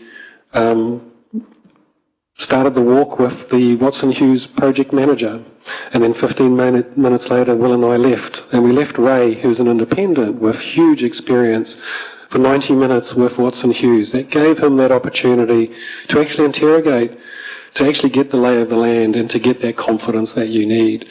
And I guess for us that's how the new philosophy and culture is not only about our systems and our processes, but it's actually about employing good people, getting good qualified people in the right place, and then having those structures above with regards to transparently reporting. And the challenge for us is to now apply that, maybe not on the same scale, scaled up, scaled down, depending on what the projects are, across pretty much the majority of our capital works. Our PLM, which is our project lifecycle management, will be a tool that we'll be leveraging quite heavily, as that it's got all our methodology embedded. But in saying that, with it going live, there'll be teething and there'll be a journey there as well. And then for us as well, and Elron in particular, looking to replicate on a similar nature that scale of people, process, transparency, risk management culture across the recycled water projects, but also the infrastructure for growth programs as well. So hopefully that answers your questions. I'm happy to take any questions you may have. Thanks, Thomas. Really encouraging to hear, I guess, the steps taken forward in terms of a high-risk part of the business. One of the things I'm just interested in is the report talks around some of the processes in place. One of them is assurance audits. And I'd be keen for this committee to get visibility at a relatively high level of that. How many have been done, any key findings, learnings, etc., and that will assist governance and having confidence that all the good systems and things you put in place are actually being adhered to, because you can have great policies and procedures, but if they're not being adhered to, then we're dropping the ball. So can I ask, and it probably fits into the conversation we're going to have later in the meeting just around internal audits, so this sort of work along with other fits in with providing assurance to governance that policies and procedures and risks are being managed. So where I'm going with this is just getting confirmation that we do have assurance audits happening in our capital delivery program, albeit presumably done by internal staff, and if so, can we get visibility of that level of activity in terms of what's being done at a high level and any key risks, issues, learnings that come out of it? Thank you, Chair. I'll address it on Thomas's behalf. I'm probably closer to that work. In fact, definitely closer to that work. So just I just want to differentiate between our quality assurance activities that we do in a formal audit. Okay, so we have quality assurance activities where we run ongoing checks at every level of the project. So, for example, each project based on that inputs into our legacy system, of which there are about 80, my team reviews that every month. And that will be the update, the financials, the risks, the issues, the overall the status. They then provide feedback through that platform to the project manager if they notice a discrepancy. It's usually human error, again, someone using a spreadsheet, missing something like that. So we do that. We also do, which will speak to the next presentation I'm doing, desktop audits around adherence to the framework. So we go through each project folder, we look at the documentation, and then we do a very quick assessment as to does the information exist? If it exists, what is the level of quality, or does it not exist at all? It's basically a RAG status. And then that informs our training programs. Embedded within the actual practice itself, each project has a series of registers, one of which is their quality assurance activities that they conduct. Another thing is a quality management plan each project is required to have. Currently, not all projects have that, but that's what we've been working on to actually ensure that those methodologies are applied, more consistently, and that's why they're embedded into the new PLM approach. Above that, each project will have either a senior responsible owner, or for our significant critical programs, we'll have a governance body as well. That's before you come in from the side with our procurement practices that check the work, our financial teams, our recruitment processes. So we have quality assurance activities throughout, and I can draw up what that looks like and give you an indication of those and how regularly they happen. In terms of formal audits, that is more an external process that would be called on as and when appropriate. Mm-hmm. But that assurance work gives us confidence that the processes and systems are being complied with. Am I right in understanding that? Yeah, absolutely. And that's I think, been one of the big step changes in how we even report to the committee. So if you look at the reporting that we do to infrastructure and environment, it's a lot more granular. It's a lot more open. It's a lot more transparent. And that's because we've done that work in the background to ensure that the information is of such a quality that it's fit for that level of scrutiny. Okay, thank you. Are there other questions for Elron and Thomas? Sure. Look, again, really great, and it's really good seeing so much of the progress made on all these conversations that we've had over the last year or more, or 2 years. I've got a point of clarification, and also I've got a question. If we go to page 85, which is the consequence table, I'm right in assuming that this council and... Sorry, page 85. Yeah, that's part of the PMO framework, but probably take it now. No, what I'm saying here is that the consequence table is where the risk appetite comes in from council in order to give you folks some guidance. We're talking about cost of greater than 1 million, major for 300k to 1 million. I mean, now that's the sort of thing that's going to get workshopped with this council, and the new is one of those sort of risk appetite areas that will go to you folk being able to understand materiality of consequences relative to the gates. So if I go back to page 74, where you've articulating the gates,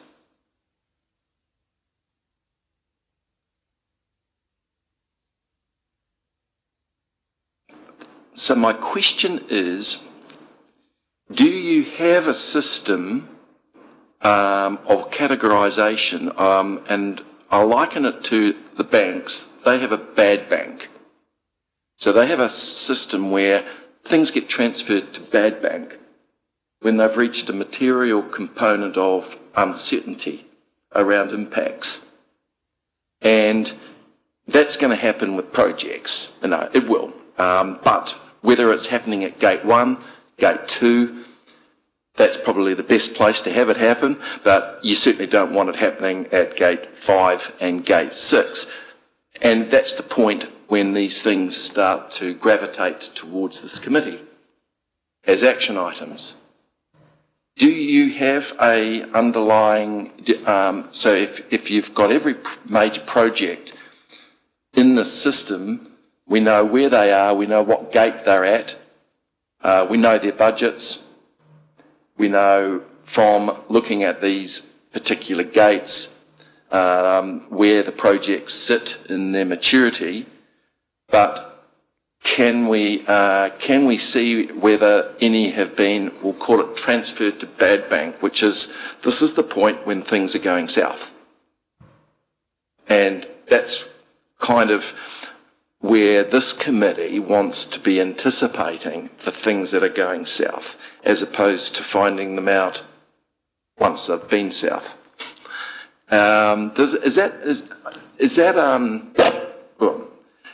Does that make sense to you, Elron and Thomas? Absolutely. Through you, Chair. Just to clarify, I think that speaks to the next agenda item, which is the project management framework, more so than the enterprise risk profile, but I'm happy to address it now if you're comfortable with that. Yeah. Well, I know it's cart before the horse, and then there's the horse before the cart, which is risk. Absolutely. The whole point with our risk management approach and our quality assurance activities is to identify these things before they happen, right? So to your point, if these things are popping up at Gate 6, we've really done something wrong. One of the new items that has been introduced is a proper ideation stage, and that is where we will start to actually unpack the risks associated with the project and start to understand what measures we need to have in place. We also, for example, when we're requesting money for these projects before they get fleshed out in the detailed planning phase, part of the ideation is to actually provide our confidence around the estimates that we have in place at that point. All of these things help to paint a picture as we move through the gates. I'd just like to point out as well that those stage gates aren't just gates in a framework in a document. One of the things that the new chief executive has insisted on is that those are hard gates. Those are hard decision points where all of the information is reviewed and the project cannot proceed until the project steering group or program steering group have scrutinised that and are happy to then progress the work. Answer your question? Cool, thank you. If there are no other questions, let's jump to the next agenda item, which we might have covered anyway, but page 67, which is that the report project management framework review be received. Moved by Councillor Barker, seconded by Councillor Kaifong. All those in favour, please say aye. Confirmed. Elrond? Thank you, Chair. I'll just wait for the presentation to...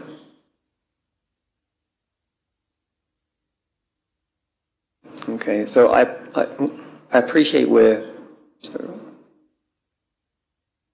I appreciate that we're taking a lot of the committee's time today on addressing capital delivery type work, but it has been a focus point for a number of the committees and for our executive team. I won't spend too much time on this, but, why do we have a framework? Because we want consistency, to the point that the chief executive made earlier. Everyone has their own ways of doing things, and, they'll have spreadsheets of things and they want to chop and change information. Again, that's fine. But we wanted to ensure that actually the core process that is being followed is consistent. So that we're ensuring that we're maintaining, we know where the information is, and that we're maintaining an appropriate, consistent quality of information. There's also massive business continuity benefits in that if someone does move on, someone else has to pick up their work. If they're looking at the same documentation with the same data in the same order, it's far easier for everybody to digest. Also as well, from a governance perspective, both at project level and at council level, if you're getting consistent information presented consistently, the same metrics, the same format, regardless of what the project is, what the hope is, or the intention is that we can help the committee make like-for-like comparisons, regardless of whether we're speaking about a museum or a stormwater program, by example. So that's why we have a standardised framework that we require people to adhere to. So just stepping back a little bit, so historically, we had a framework. It was rather complicated. I wouldn't put the committee through it, but I do have a theatrical piece where I bring all of the documentation that was required for it. And it filled up 2 large folders. So obviously, great, but did we need all of that information? And was it fit for purpose? So going back to the quality assurance point, one of the first things that we did when we were looking at how we're managing our projects was looking at the tools and processes that we have that are supposed to be there to enable our people. We found it was overly complex and difficult to apply consistently. There were a lot of conceptual guidance notes that were conflicting depending on the methodology. The methodologies that were utilised in developing the framework were mixed. It didn't necessarily have a clear structure for early planning or operational handover, which is something that I'll address. And there was no there wasn't an integrated approach. So it was kind of like, there's the information here. If you find it useful, you can pick it up. But if you have your own processes, as long as we're getting the work done, we'll kind of proceed on that basis. Which led, again, to inconsistencies.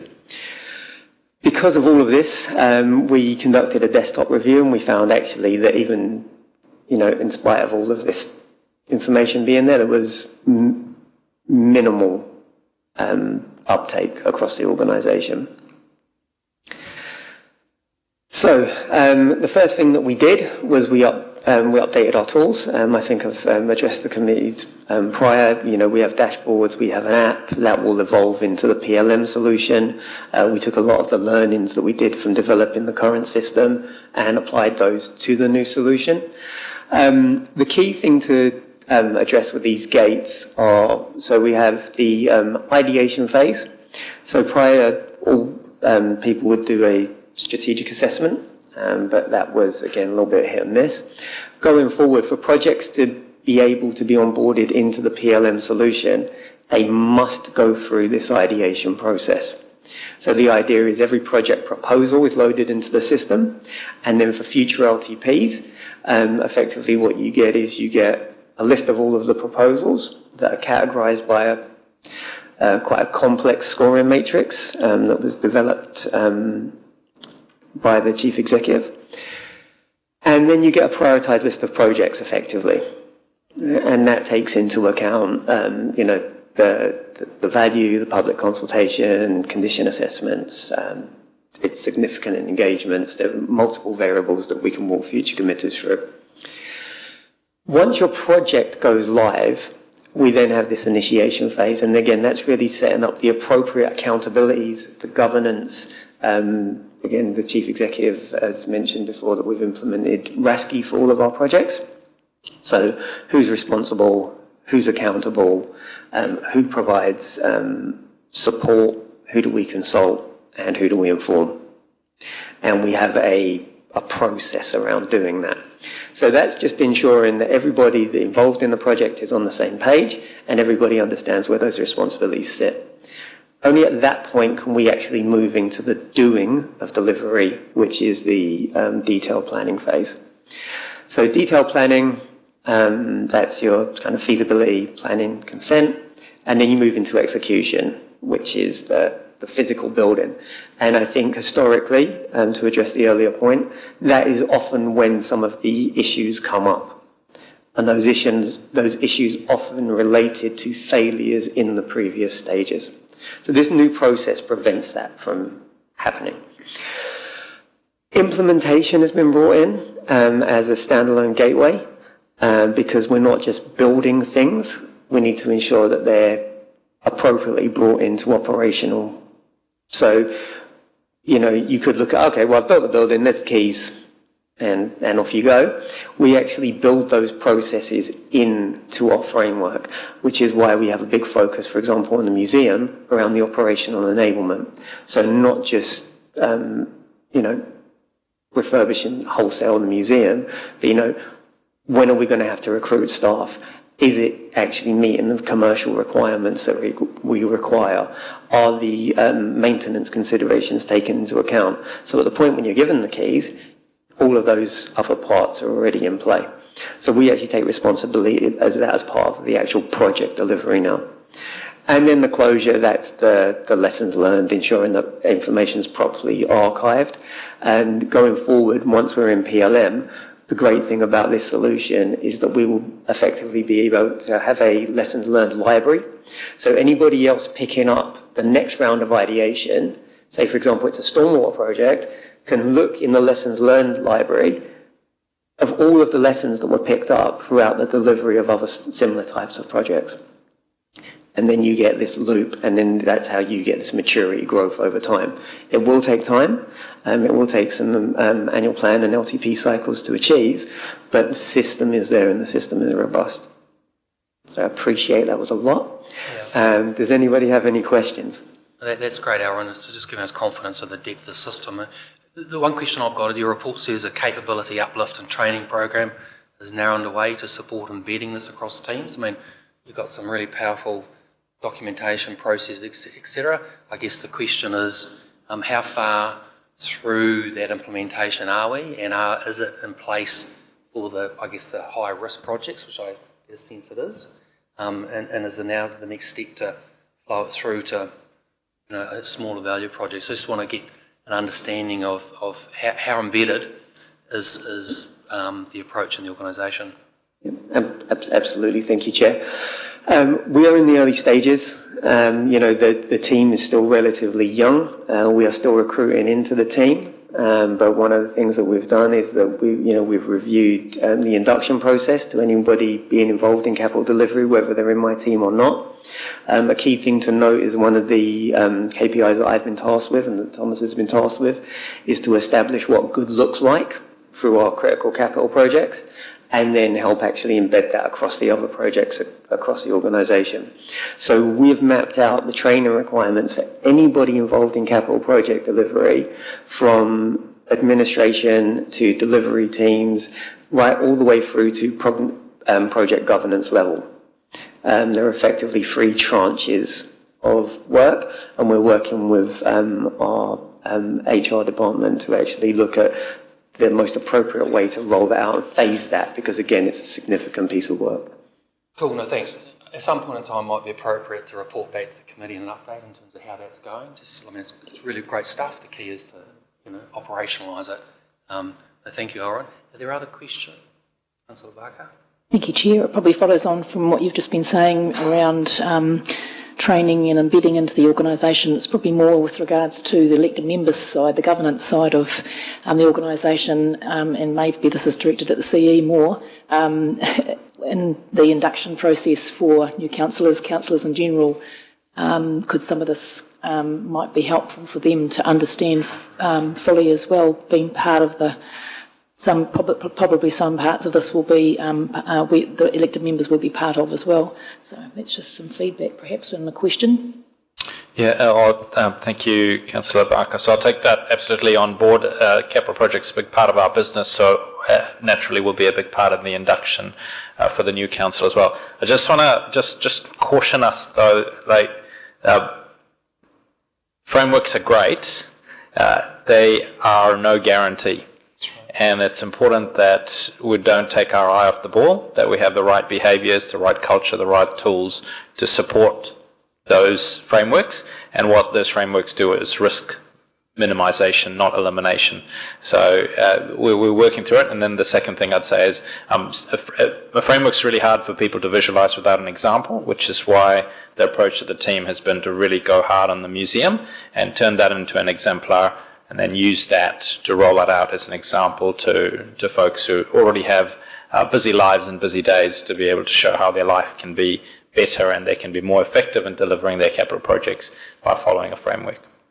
Great. Sure. Just to support that, and if that as a case study is the way that you go about that familiarisation with the new council in terms of workshopping it, that will be really, really effective, and we'll roll it into place really, really well. No, I was really pleased to hear that. Thanks very much. Thanks, Stuart. Any other questions? Yeah, Tanya? Thank you very much, Mr. Chair, through you. Really good to see the stakeholder engagements using the IAP2 model, but the uniqueness of Rotorua is obviously a lot of our infrastructure or our significant or strategic projects are either located on or surrounded by iwi-owned assets as well, whether that's land, etc. And so just wonder, even though this is from an internal perspective, is there also in that stakeholder process it's just that balance between internal and external, and we have heard by a number of our Māori ward councillors that they wish to see consultation and engagement improved and potentially earlier on, and we do also have partners such as Te Tātou Tarua that could be a starting point. Just wondering that balance between stakeholder engagement and at what stage do you check that it would even be feasible or supported before it moves ahead as well into the next stage or gate. Yeah, absolutely. Thank you, Madam Mayor, for you, Chair. We start to map that out in the new process at this ideation gate. So that's really where, we do a lot more work up front in order to actually understand the intricacies of the project, even before it becomes a real thing. Then once we get into the implementation phase, we ensure that the appropriate governance is around that. So if you take, for example, the work that we're doing on the recycled water and on the infrastructure investment for growth program, I accept these tools are internal tools and they're project management tools, and as such they're quite clinical. We use those and the project teams use those, but then once we're actually into the actual delivery into the project, what these tools enable us to do is point to the fact that, okay, we now need to develop something. So, for example, the MCA assessment that is going for the recycled water, that acknowledged that we need to actually create an approach, and as part of the project we need to build that approach. Similarly with the infrastructure investment for growth program, we've acknowledged that there's no real point in looking at piecemeal. We need to look at that holistically and engage holistically. So that's the sort of thing that you will see coming through more, not just on the projects that sit within my area, but across the council. Answer your question? Yeah, cool, thank you. Any other questions? Okay. Hey, that's really good stuff, Aaron. Thank you very, very much. Okay. Thank you. Okay, committee members, we're now on page 99, which is the fraud risk assessment. So can I have a move and a second to the report fraud risk assessment be received? Moved by Tanya Tapsell, second by Councillor Wang. All those in favour, please say aye. Aye. David, thank you. Through the Chair, so this report covers Council's fraud management framework and I guess collects all the different areas in which fraud, the potential for fraud has been identified, provides a bit of a description and provides an overview of what our mitigating controls are to reduce that risk of that fraud occurring. So you'll see in the attachment there, under the mitigating controls, there are a number of ways those controls work. Some of them are there to, there are systems or processes to prevent fraud happening in the first place. There are a number there to detect fraud if it has occurred through a reconciliation or through a periodic check, either monthly or through the annual report process. And we have one holding place for all our internal controls related to fraud. But I'm happy to take questions on either the report or the attachment for fraud risk management. Thanks, David, and thanks for doing this piece of work that I asked for. I think it's really, we'll recall earlier in the conversation in terms of the audit. Audit says it's our responsibility to ensure that we've got systems and processes in place to prevent and detect fraud. This summary provides a really good overview of the key internal controls and processes that Council has to do that. David, your report talks about the framework is regularly reviewed and that the effectiveness of controls are considered to ensure Council's following best practice. Can you talk to what work is done to ensure that controls are effective? Because, like I think C said before, it's great to have a framework, but if it's not being complied or followed, or controls aren't being followed, then we've been let down. So just really keen to understand what assurance you can give governance in terms of effectiveness of the controls. Sure. So the type of review will depend on the type of risk. So if I look, for example, at in the table there on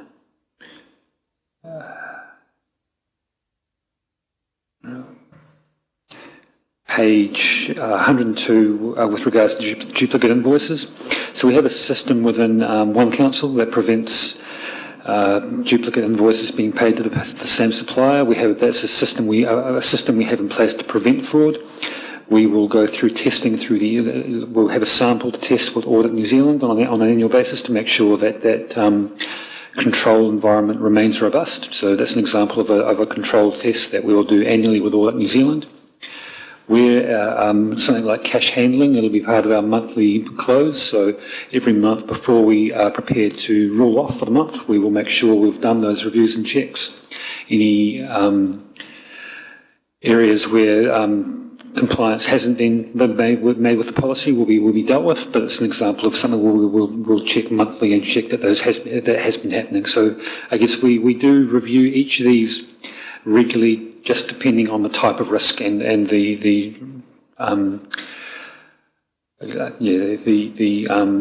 whether it is a system or a process. Okay, thanks, David.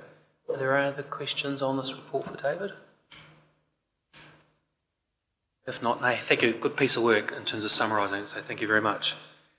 The committee, we're now on item 7.9, page 106. Can I have a mover and a seconder that the report Treasury Update May 2025 be received? Moved by Councillor Wang, seconded by Mayor Tanya. All those in favour, please say aye. Aye. David. So this report is a regular report that comes to the Audit and Risk Committee, just outlining where Council currently sits with regards to its Treasury risk positions.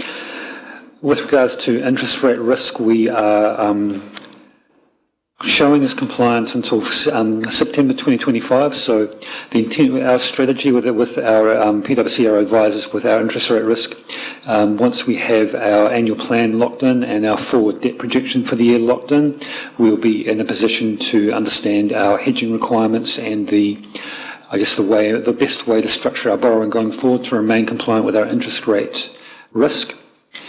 With our funding and liquidity risk, we are showing as compliant only until, this report was at 31 May, we're showing as compliant until the end of June.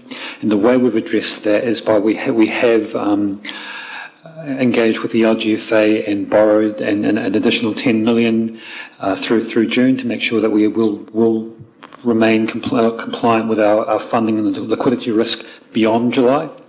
It's just at the time the report was written in 31 May, we knew we needed to borrow, and that's happened since. With our foreign exchange risk, we generally don't deal in foreign exchange. It's generally on a targeted basis for specific purchases. We don't really have any kind of foreign exchange risk. And with our counterparty limits, we are compliant at 31 May and projected to remain compliant going forward. You'll see that there are two attachments to the report. One is the standard PwC report, which we work with Alex Wanagem and the team at PwC to obtain advice and make sure that any deals we do make for debt or hedging are in the best interest of the ratepayer. So that report, that first attachment, sort of summarises our position with PwC. And the second attachment is a request that has come from member Henderson, Stuart Henderson, for just showing a update on where we believe our debts and metrics will be on a rolling basis.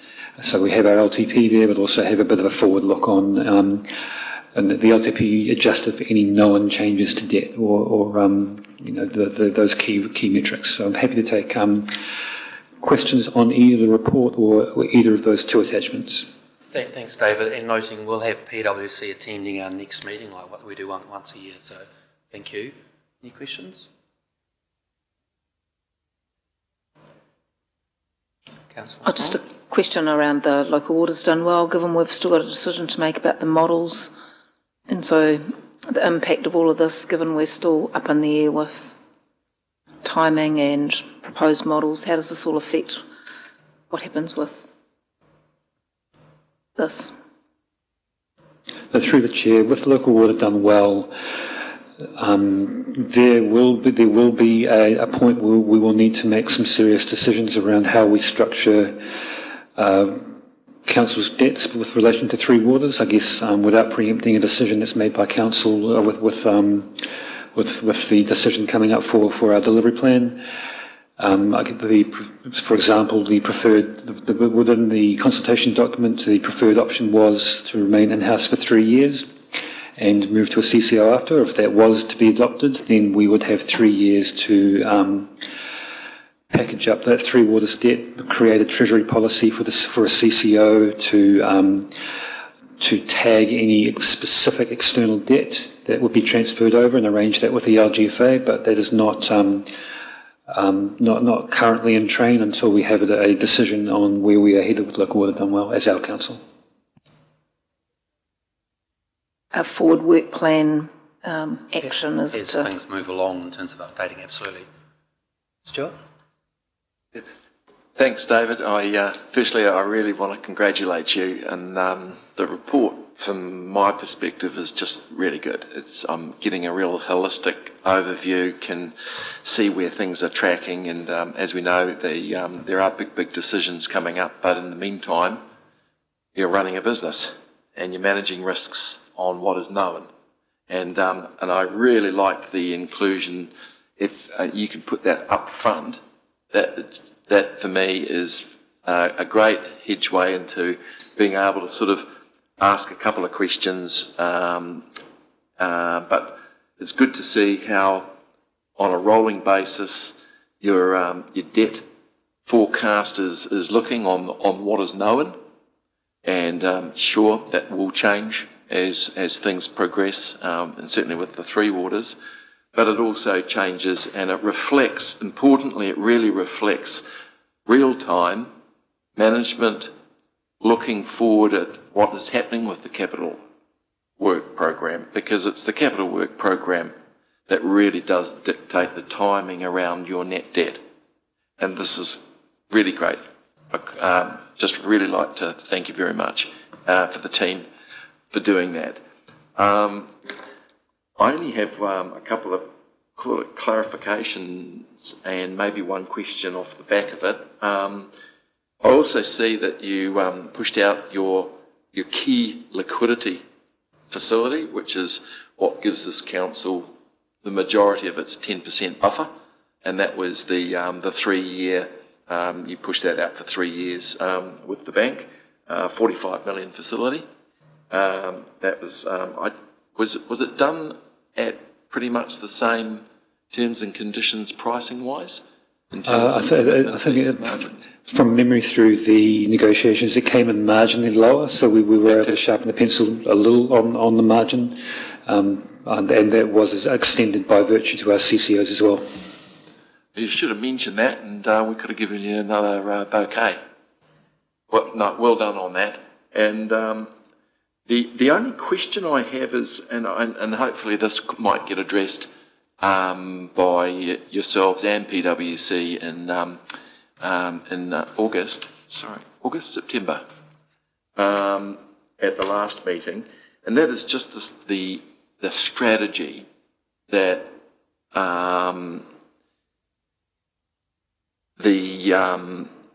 are there levels that PwC, your advisors that are looking at this looking at the market, looking at where interest rates and long-term interest rates, we know that the council has very short-term fixed rate cover, both in terms of fixed rate debt and fixed rate swaps.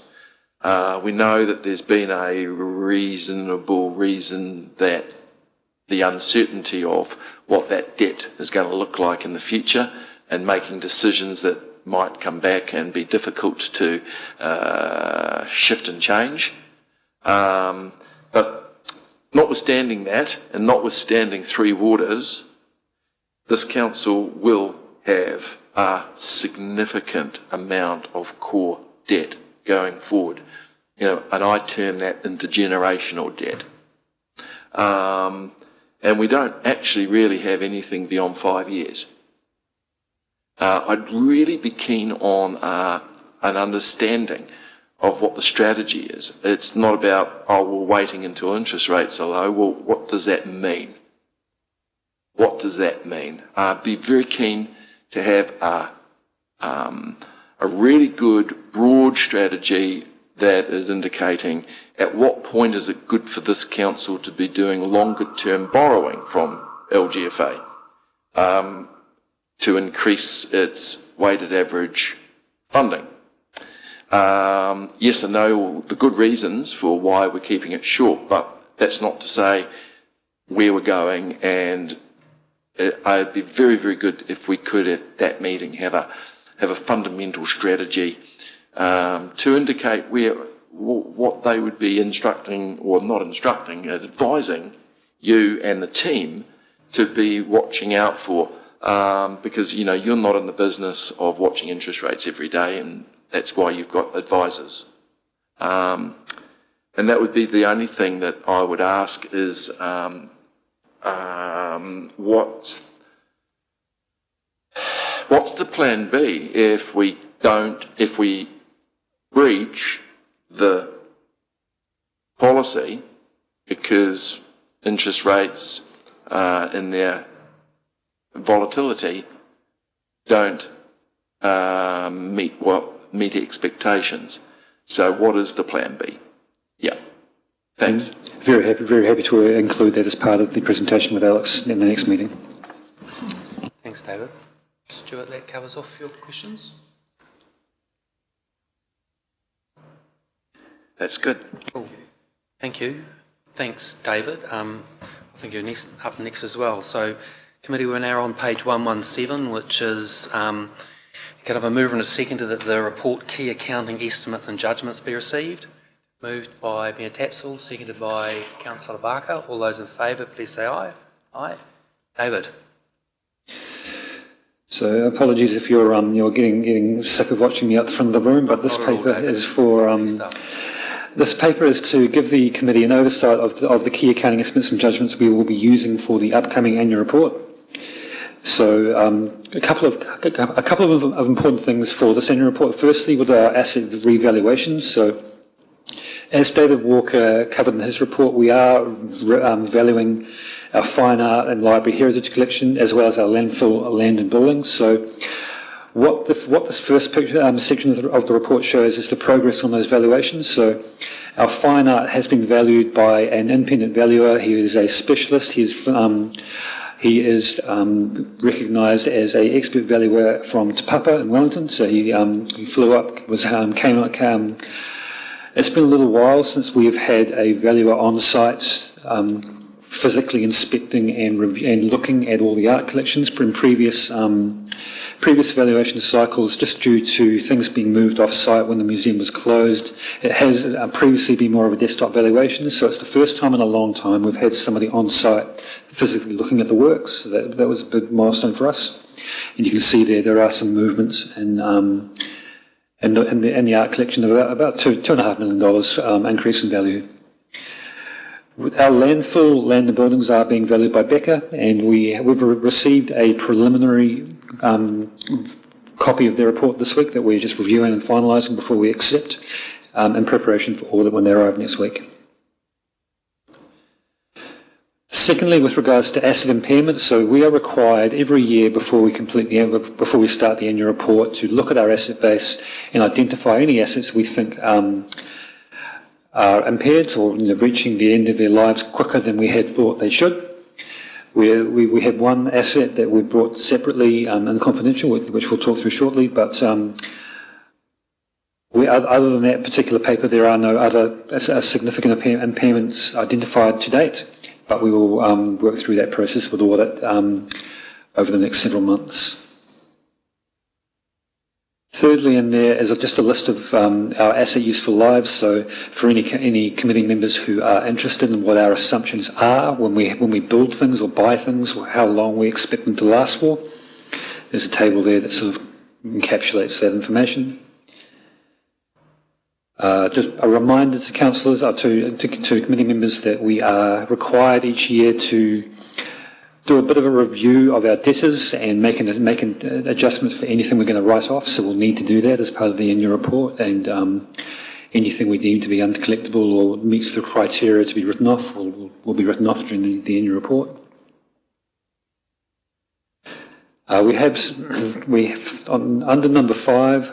We have our investment in council-controlled activities, and this is likely to be a area of significant audit focus in the annual report coming up, with Infracore being brought in-house during the course of this financial year, and also the transfer of events and venues out to Rotorua NZ. So some reasonably significant transactions, transfers of staff, leave balances, assets, just making sure that all that those transactions that have taken place during the year are represented fairly in the annual report. And lastly, within the report, we're required to make an assessment of any new accounting standards, making sure that there's nothing new we need to do or nothing different we need to do. And we've made that assessment, and there's no real significant change for us at this point. So happy to take questions on the report if there. Thanks, David. We've covered that revaluation earlier in the meeting, so that's all good stuff. Can I just ask, in terms of Infracore and the events, so Infracore at 30 June will effectively be a shell company now. All assets are basically, but there's a few months of trading, so there still will be an audit. In terms of the events, have assets transferred out of council, so will that create a more material audit in that subsidiary, and are we confident in terms of timelines of getting the audit completed? When events and venues was transferred over, the actual fundamental assets remained with council, so the likes of the event centre, the Sir Howard Morrison Centre stayed with us. Yep. The material things that audit will likely look at are things like long service balances, or with the staff that were transferred over. Yep. But in terms of because Audit New Zealand, and who audits the company? So I should know the name of the events company.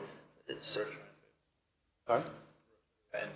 Rotorua NZ. So are the auditors of Rotorua NZ on board that there are changes, there's more work required, understand our timeline for consolidated accounts, etc., etc.? We've had those discussions. Cool. Thanks, David. Thank you. Other questions for David on this paper? Tanya? Thank you, Mr. Chair, through you. David, just a question around the fine arts.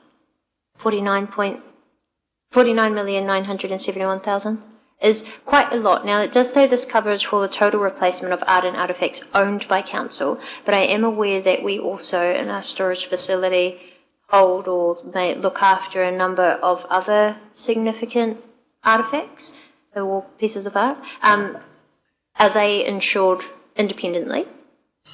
Through the chair, we have a sort of a level of assets that we own, but we insure all assets that we are required to insure, whether we own them or not. So there are a number of collections that are with us that are not owned by us that we are required to insure on the owner's behalf, and so the insurance level is higher than the level of the assets that we physically own.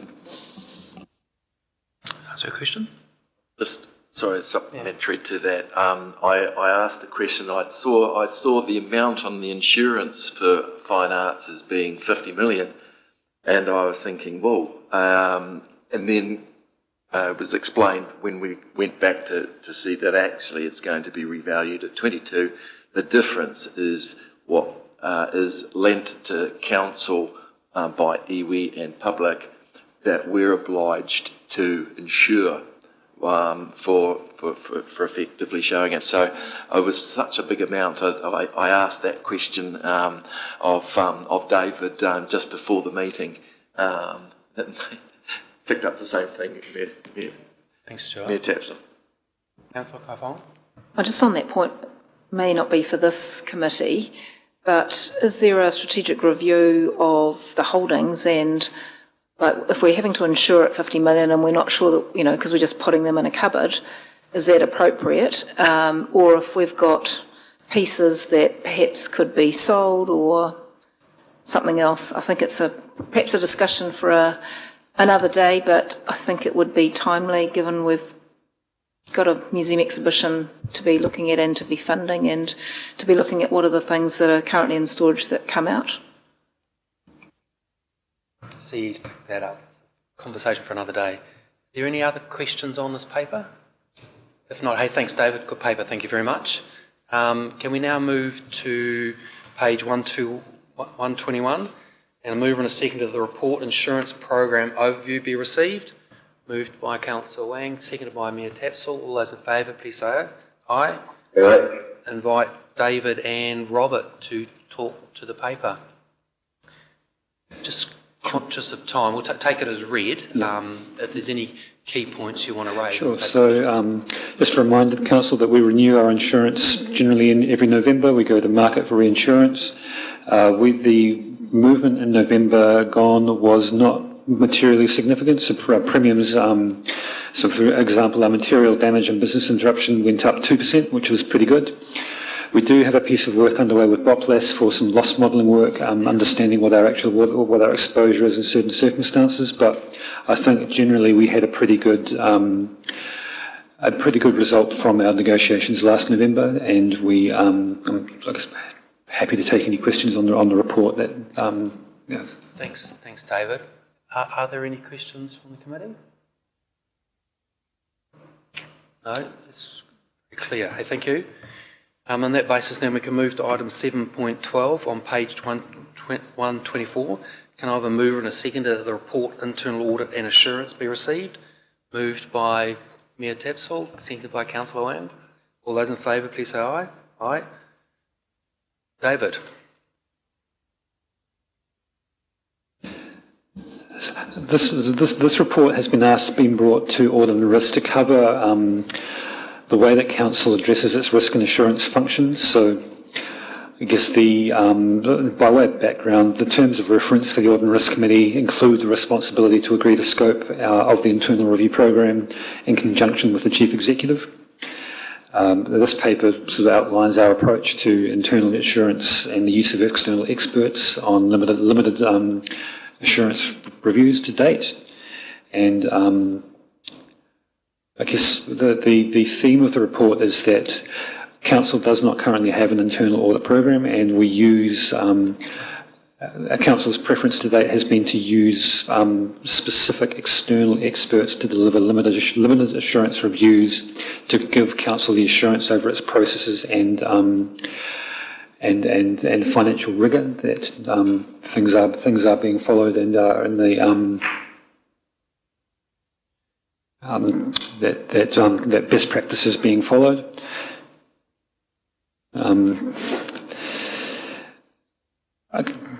The report does note that the external assurance function and the internal audit function are two different things that deliver two different purposes, but I'm happy to take questions on the report and the discussion. Thanks, David. Questions or comments for David? Councillor Wang. Thank you, Mr. Chair. Just a question around the internal audit function, and how the budget is not allocated in the current LTP. Is the mic on? Sorry. Just at the bottom of page 125, you mentioned down there that the internal audit can be delivered through the establishment of an internal resource, but establishing that function would require approximately 50 to 120,000, depending on the scale. But we haven't allocated that budget in the current LTP. So, what's the plan for that? Well, council has not. The council has not allocated budget for an internal audit function to date, and I guess the flavour of the report, the way that the assurance has been given is by using our consulting budgets to do specific bits of work on specific topics. But should council wish to establish an internal audit function, that would be a decision of council to include the necessary budget to enable that work to happen.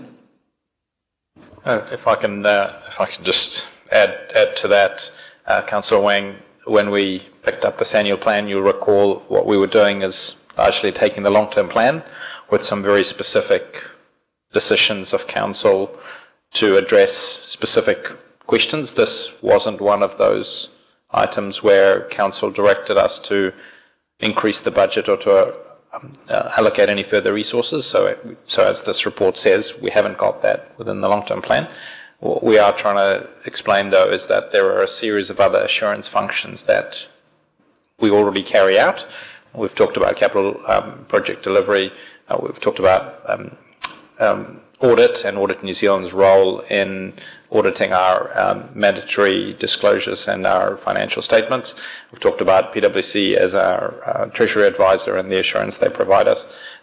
And so what we're saying from a staff perspective, there are a number of ways that assurance is done. And if there was a request of council to set up a dedicated function, we're giving you some ideas of how that might be done. But the decision's not for this committee or necessarily scheduled for this annual plan discussion. Thanks, Andrew. So whilst this committee doesn't have delegated authority, it certainly is within the terms of reference, and we discussed last time we talked about that. So it'll come as no surprise that the view of myself, and I know it's supported by the other independent, an organisation with assets of over $2 billion, a salaries and wages bill of over 40 million, other expenses of 80 million, that an organisation of this size would have an internal audit program. But why have it? Well, it provides governance with independent assurance, key policy and internal control procedures are complied with, risk management's working effectively, legislative compliance, and it does help detect and investigate and deter fraud and corruption.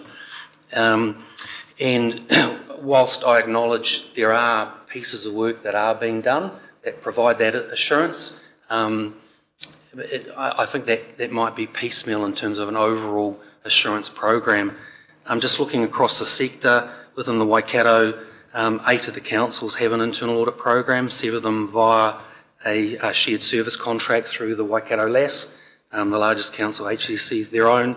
Across the sector, there's over 13 councils who are members of the Internal Audit Association. So I think it's fair to say that across the sector for an organisation this size, they would have an internal audit program. And that's certainly, talking to Audit New Zealand, is their expectation. The sort of things that, when the CE, following the last meeting, asked me to sort of raise through discussion with Stuart, the sort of things that would be covered would be, review of council's compliance with the procurement policy, contract management, sort of a data analytics review of all transactions to ensure that they are comply with policy, and anything unusual does get investigated, review of the effectiveness of risk management, the effectiveness of our capital management program, a review of sensitive expenditure, GST. So there's a number of things that could, in my view, and as an independent appointee should be looked at. I do acknowledge there are some pieces of work that are providing that assurance, but I don't believe there's a comprehensive framework to provide governance with the assurance around that systems and procedures are working effectively. So at the end of the day, it is a political decision. I certainly understand the cost pressures the organisation have, but my advice would be this is an investment to be viewed as an investment, not a cost, to give governance assurance that policies and procedures are being complied with. You know, we talked before around the capital delivery program framework. It's great having a framework, but if it's not being complied and adhered to, we run risk. So in that regard, I'd like to move a motion that the CE report to the August Audit and Risk Committee meeting on a proposed 3-year internal audit program, along with recommendations on how this could be funded either from existing budgets or otherwise. So I'd like to move that as a motion. Do I have a seconder? Seconded by Stuart. Any discussion on that before we put it to a vote? Councillor Kaifong. Will the report sort of address where we've come from? So this committee has really changed the way in which it operates, the things that we're focusing on, the sort of reporting that we're getting from our ONS department, Thomas, even from the CFO. So given that we've done quite a lot of work in that space and we still have an external audit, are we to some extent duplicating the work that this committee is doing and also the work that the staff are already doing when we've got a lot of new policies and procedures and coming online with the One Council and things like that? So my view, and so you can, I don't see as a duplication. What it will do is, you know, we've significantly lifted the bar in terms of policies, procedures, risk management, capital delivery.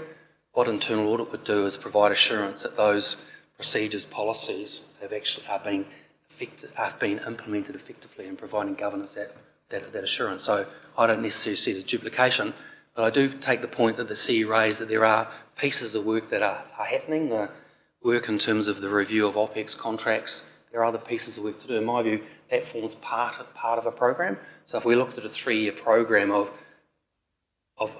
chugging our way through looking at the various areas, and I've just suggested a few of the areas that should be looked at, but I certainly don't think it would be a duplication, but happy to be convinced otherwise. Yeah, Tanya. Thank you. I think it would have been beneficial to be able to have a more detailed discussion about this before a recommendation was put. I do note, I think it's in the previous 2 meetings, I raised my various concerns about this, and I did also, I remember in 2 previous meetings, I don't remember exactly what the date was, that I suggested perhaps it would be a good opportunity to, for yourself and perhaps Stuart, who have raised this as a matter of what other councils do, to take the opportunity to have a deep dive or a more detailed discussion with our staff on exactly what we do. I suppose the hesitancy that you're hearing from myself and other councillors is that we are aware of, as has been mentioned, the significant changes that have already occurred, but we are also aware that we're just about to sign off an annual plan in June, and we have given the Chief Executive and staff a really strict efficiencies target. Already it's $1 million, and we have been quite critical in a number of different areas on where we could potentially be saving money. So while I do appreciate that it's funded from existing budgets or otherwise, I'm just have a concern that I don't fully understand what the cost of this would be, and I would prefer that existing staff or new or any cost for somebody new to come in and do this work, I would prefer that they're focusing on what we're already doing under the significant improvements that Elrond and his team, Thomas and his team, David and his team have already undertaken. So I appreciate that this is just to report back to, but if I was to accept this or support this, it would also be signalling to my organisation, to this council and all of the staff, that this is the route that we are likely to go to, or exploring going down, and I'm just not quite at that stage where I'm convinced. So I know both yourself and Stuart in previous meetings as well have mentioned what other councils are doing. I'm not aware if those other councils have the level of rigour that we have introduced as this new council. I'm quite proud of what we've brought in. I've sat on this council for the past 9 years and it was nothing like that, and we saw the consequences of that, and I am feeling quite confident where we're at that the new systems that have just been implemented, including One Council technology, is where we should start in the meantime before going back into the organisation and the staff and the many projects and not only the cost but also potentially the time that would take to what I would believe would be a duplicate of what we are already doing. So that's my thoughts on it at the moment, but there was a genuine question in there as well. Have you had an opportunity to learn or have a discussion with our staff about what's currently going, and if yes, then do you still believe that this would be the best way forward? So the answer to that is this paper does talk about the proposed review of OPEX contracts. We talked earlier in the meeting around capital delivery in terms of the assurance work. So those things form part of what I would see as an internal audit activity to provide us governance assurance that the systems and procedures are in place. I don't see it as a duplication. All other councils are on the same sort of journey in terms of, I certainly acknowledge the improvement, but what the purpose of this is getting assurance that if we lift the bonnet up, that the engine is working effectively. And so, at the end of the day, I understand the cost pressures the organisation's under, and that's why the recommendation is a 3-year program. So maybe year one there's existing funding for some pieces of work. In terms of I've provided the CE advice of the sort of other areas that should be looked at. Maybe they can be factored in years 2 and 3 in terms of. So today is not signing off on a budget, but I think it's giving a strong view, and I accept at the end of the day it's a decision for council. But a strong view from the independent appointees to this committee, and also it's been supported in discussions with Audit that there would be an expectation of an internal activity. And again, I emphasise it's not a duplication, so we're not wanting to duplicate existing assurance work that's been done. We want to add and complement to it to give overall assurance. So just to follow up on that, and I do appreciate that you're both the independent representation on this committee, but that is why I do believe it is important that before making a recommendation such as this, you do have an understanding of what is occurring. It is something that I did request or suggest that you do twice already now in the past 2 meetings. So just have you had the opportunity to do that? Where I've suggested that I've. With the spectrum, I think I have in terms of talking to Andrew about the things, and it's part of this paper. So I'm not aware of any other what I'd call internal audit activity happening. So effectively, this recommendation is looking to close the gap in terms of what we see exists.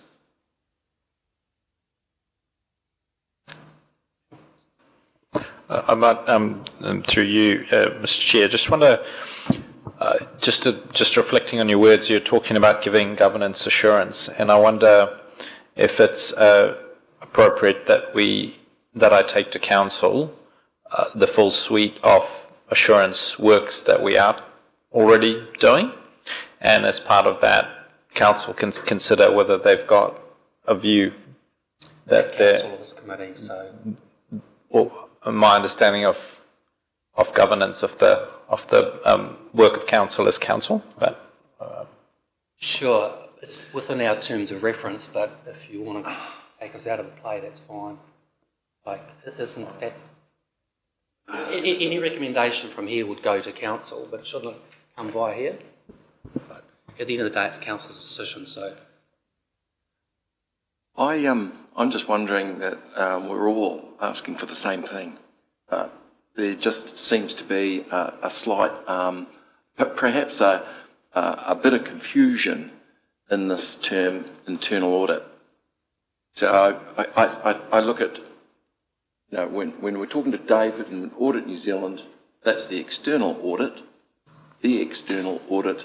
and we all know where that sits and how far that goes. And David and his team and and this is why I think the Office of the Auditor General and others and the DIA and everything in their terms about asking that councils do consider an internal audit program is to provide that independent surety. It means that when it comes to you, having your external audit, they can trust that things are happening, processes are being met, that the frameworks are working, and not just taking the word for it, that is the case. Internal audit, folks, is actually a very broad and wide. It's including everything you're already doing. Today, we've covered most of this discussion around areas that are in the domain of the Audit and Risk Committee, in the sense that these are things that we do look at. The internal audit program, in terms of being called such, is clearly a term of reference. But what does it include? It includes, I'm looking at the paper that was done, which was great. It's got a heading here, external assurance. Well, actually, it's internal. You might be getting it done by an external partner, whole party, because they're experts in it, or you're doing it yourself. But that is actually part of the internal audit program that we're talking about. So I don't feel we're asking for anything that you're not already, to some extent, already budgeting for. It mentions here that the external assurance is being met by Chief Executive, CFO, budget. So we're all talking about the same thing, folks. What I think that Mike and I are asking is that let's put it under the umbrella, all of it, under the umbrella of internal audit program.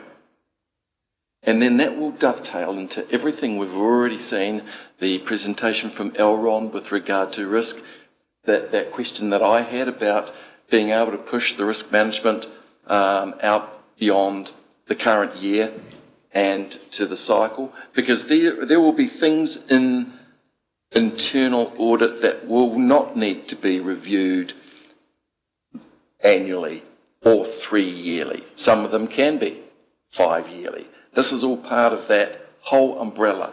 So I'm kind of, I don't think what Mike is asking for is actually anything that needs to be further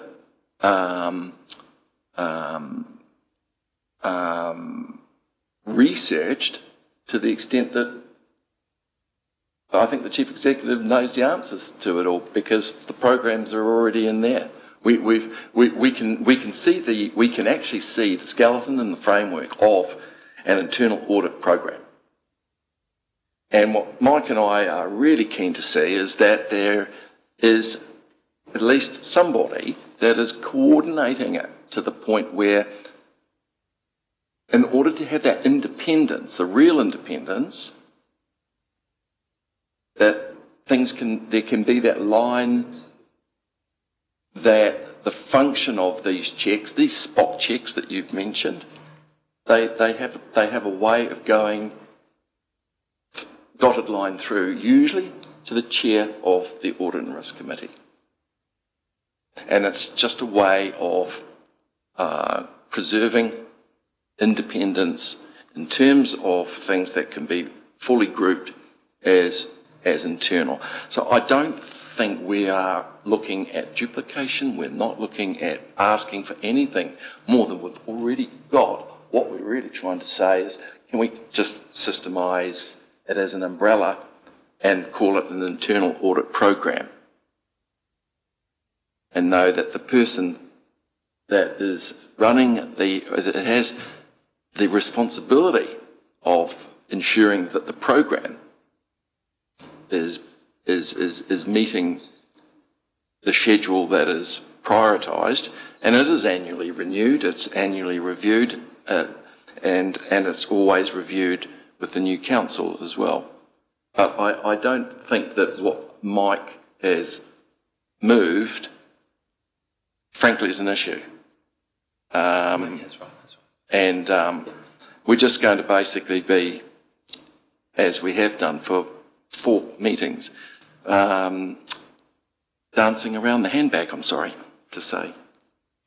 Sure, I think we've got a question from Councillor Waru online. Kia ora, Kia ora, just in regards to the recommendation, just wanting seeking clarification around at the end be funded from existing budgets. Is there a need for or otherwise? What does that mean? Good question. So there's an existing program of work to look at the operating contracts, and I think there's the figures allowed for that. So that in my view would be a piece of internal audit work. If we're looking at a 3-year program, can that money be repurposed in years 2 or 3 to deliver on the other areas, in my view, that should be looked at to give us comprehensive assurance? Like at some point in time, I think our adherence to our procurement policy should be looked at to give us assurance that we're making good, proper procurement decisions, etc., etc. So it's widening the net. But if the repurposing can't be done, then that might be a gap, and that would be a recommendation to the future council in terms. But at the end of the day, it's a political decision. So, and I understand that. I understand the cost pressures. But Stuart and I are providing our advice in terms of what we think should be in place in this organisation, but understand there are other factors to take account.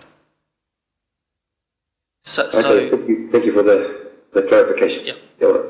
Mayor Tanya, you've asked or suggested this motion be left lying on the table. Is that what I'm hearing you ask? I just suggested I would have appreciated being able to have a discussion about it beforehand. I wasn't expecting, I wasn't aware that this would be coming now, so I didn't have the opportunity to have a discussion with you both to check if you have actually had that time, as I have requested multiple times, with our staff to learn about what we do before putting this forward. Our staff have been under the pump for a very long time now as we've pushed efficiencies across the organisation. We have been consistently asking them to do more for less, and I just don't believe within my role as Mayor, as a leader directing this organisation alongside our council, that this is the right signal that we want to be sending them, which would be a surprise to the organisation that has been watching our journey with the annual plan and what to expect in the next financial year. Because the strong message that we have been sending is for efficiencies and for our community as well. I can't see them agreeing that this is anywhere near remotely a priority if we already have the processes in place. So while I do want to ensure that good processes are undertaken, that we're making it as easy as possible for people to do the right thing, and that they are actually implementing and actioning the processes that we have in place, especially with the significant change of the new technology that we've brought on board, I do think that the natural appropriate decision would have been to allow that time for our organisation to get used to the new systems, which they, as we've heard, are still only halfway through. We're still in progress of starting that before diving in with an additional audit on top of what's already quite a stringent process in ensuring are things on track, are they being completed at the time and under the budget that was expected. And I do know that our managers across the organisation drive it really hard on their teams. So I've been fortunate enough to learn about the work that the many staff across the Rotorua Council do, and of course the processes in place, which is why I'm just not convinced that this is necessary. However, the majority in the room might be convinced that it's worthwhile going. And so I've remained open-minded to it, but and so you're welcome to still put it, but without wanting to vote against it, I'm very likely to abstain because I simply don't have enough information, not knowing how much this is going to cost, not knowing what impact that will have on the staff that we're already, quite honestly, driving as hard as possible. already. So, yeah, I will be abstaining from this, but if it does come back at a later time with the information that I require to make a well-informed decision, then I will so with the open mind then too. Understood. Are there any more questions before we put Councillor Barker? Yeah, Chair. Yes, David. Sorry, I've got a question from a councillor. Can you just hold that and I'll come back to you, sorry? Councillor Barker. Thank you, Chair. It's probably a question of process for me just at this stage. This is a request for a report from the CE to come back to this committee in August, and the final decision about whether we go forward, is it made at that point, or does it go back to council? Just to make sure it would have to go back to council because this committee doesn't have delegated authority to make that decision, so it'll be a recommendation one way or the other back from this committee to full council. Thank you. I was just trying to get it right in my head. Thank you. Yeah. David Walker, you have your hand up? Yeah, Chair. I did hear comments being made about external audits. External audit certainly does add assurance, provide the organisation with assurance. Of that, there's no doubt. But we look through a very narrow lens. It is focused on the annual report, dealing obviously with materiality. So an internal audit and an external audit would work together. They don't necessarily replace one another. So it would be wrong to think that because you've got an external audit, you don't have to have an internal audit. And external audit really does have quite a specific focus. I thought I'd just make that point, just to clarify that point. The second point that I thought would be worth noting, and I didn't hear it come up in conversation, is that you get a lot of different types of internal audits. I don't want to use the word best, but certainly an effective internal audit is one that focuses on internal controls, because an internal control will address both the large and the small errors and probably provides a better protection than trying to tick a whole lot of documents in a substantive approach. And so I thought it'd just be worth pointing out that you do get quite a wide range of internal audits, and what I'd refer to as a system specialist or an internal control specialist or a financial information system specialist. They have a clear focus on internal controls. In your example at the moment, earlier today we heard about changing systems, benefits, all these sort of things. Once you start getting changes in systems, that's where a systems specialist would come in. And the new system may well have already had that skill applied over it. So I'm not saying for a minute that's the reason to get it. I just want to clarify the different types of internal audits, and generally the one that would provide more benefit is a systems specialist. Thanks, Chair. Yep. Thanks, David. Are there any other questions before we put the motion to the vote? Councillor Barker? Actually, it's not a question, Chair, it's just maybe a comment.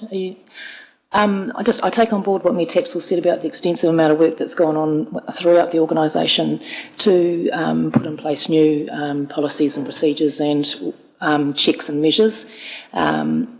I see this process more as tying all those together and putting it under an umbrella, as you say, so that we have a coordinated approach and view over what all these things that we have put in place. Now, I'm looking forward to seeing what might come back, and then there'll be a further decision, I'm sure, and there'll be other councillor input as well. So I see this as a first step in understanding what it might look like, what it might cost, and then we can make some more decisions, and from there, that's the way I view it. Thanks, Councillor Barker. If there are no other questions, I'll put it to the vote. Perhaps use hands. All those in favour, please raise their hands. Just need to check online.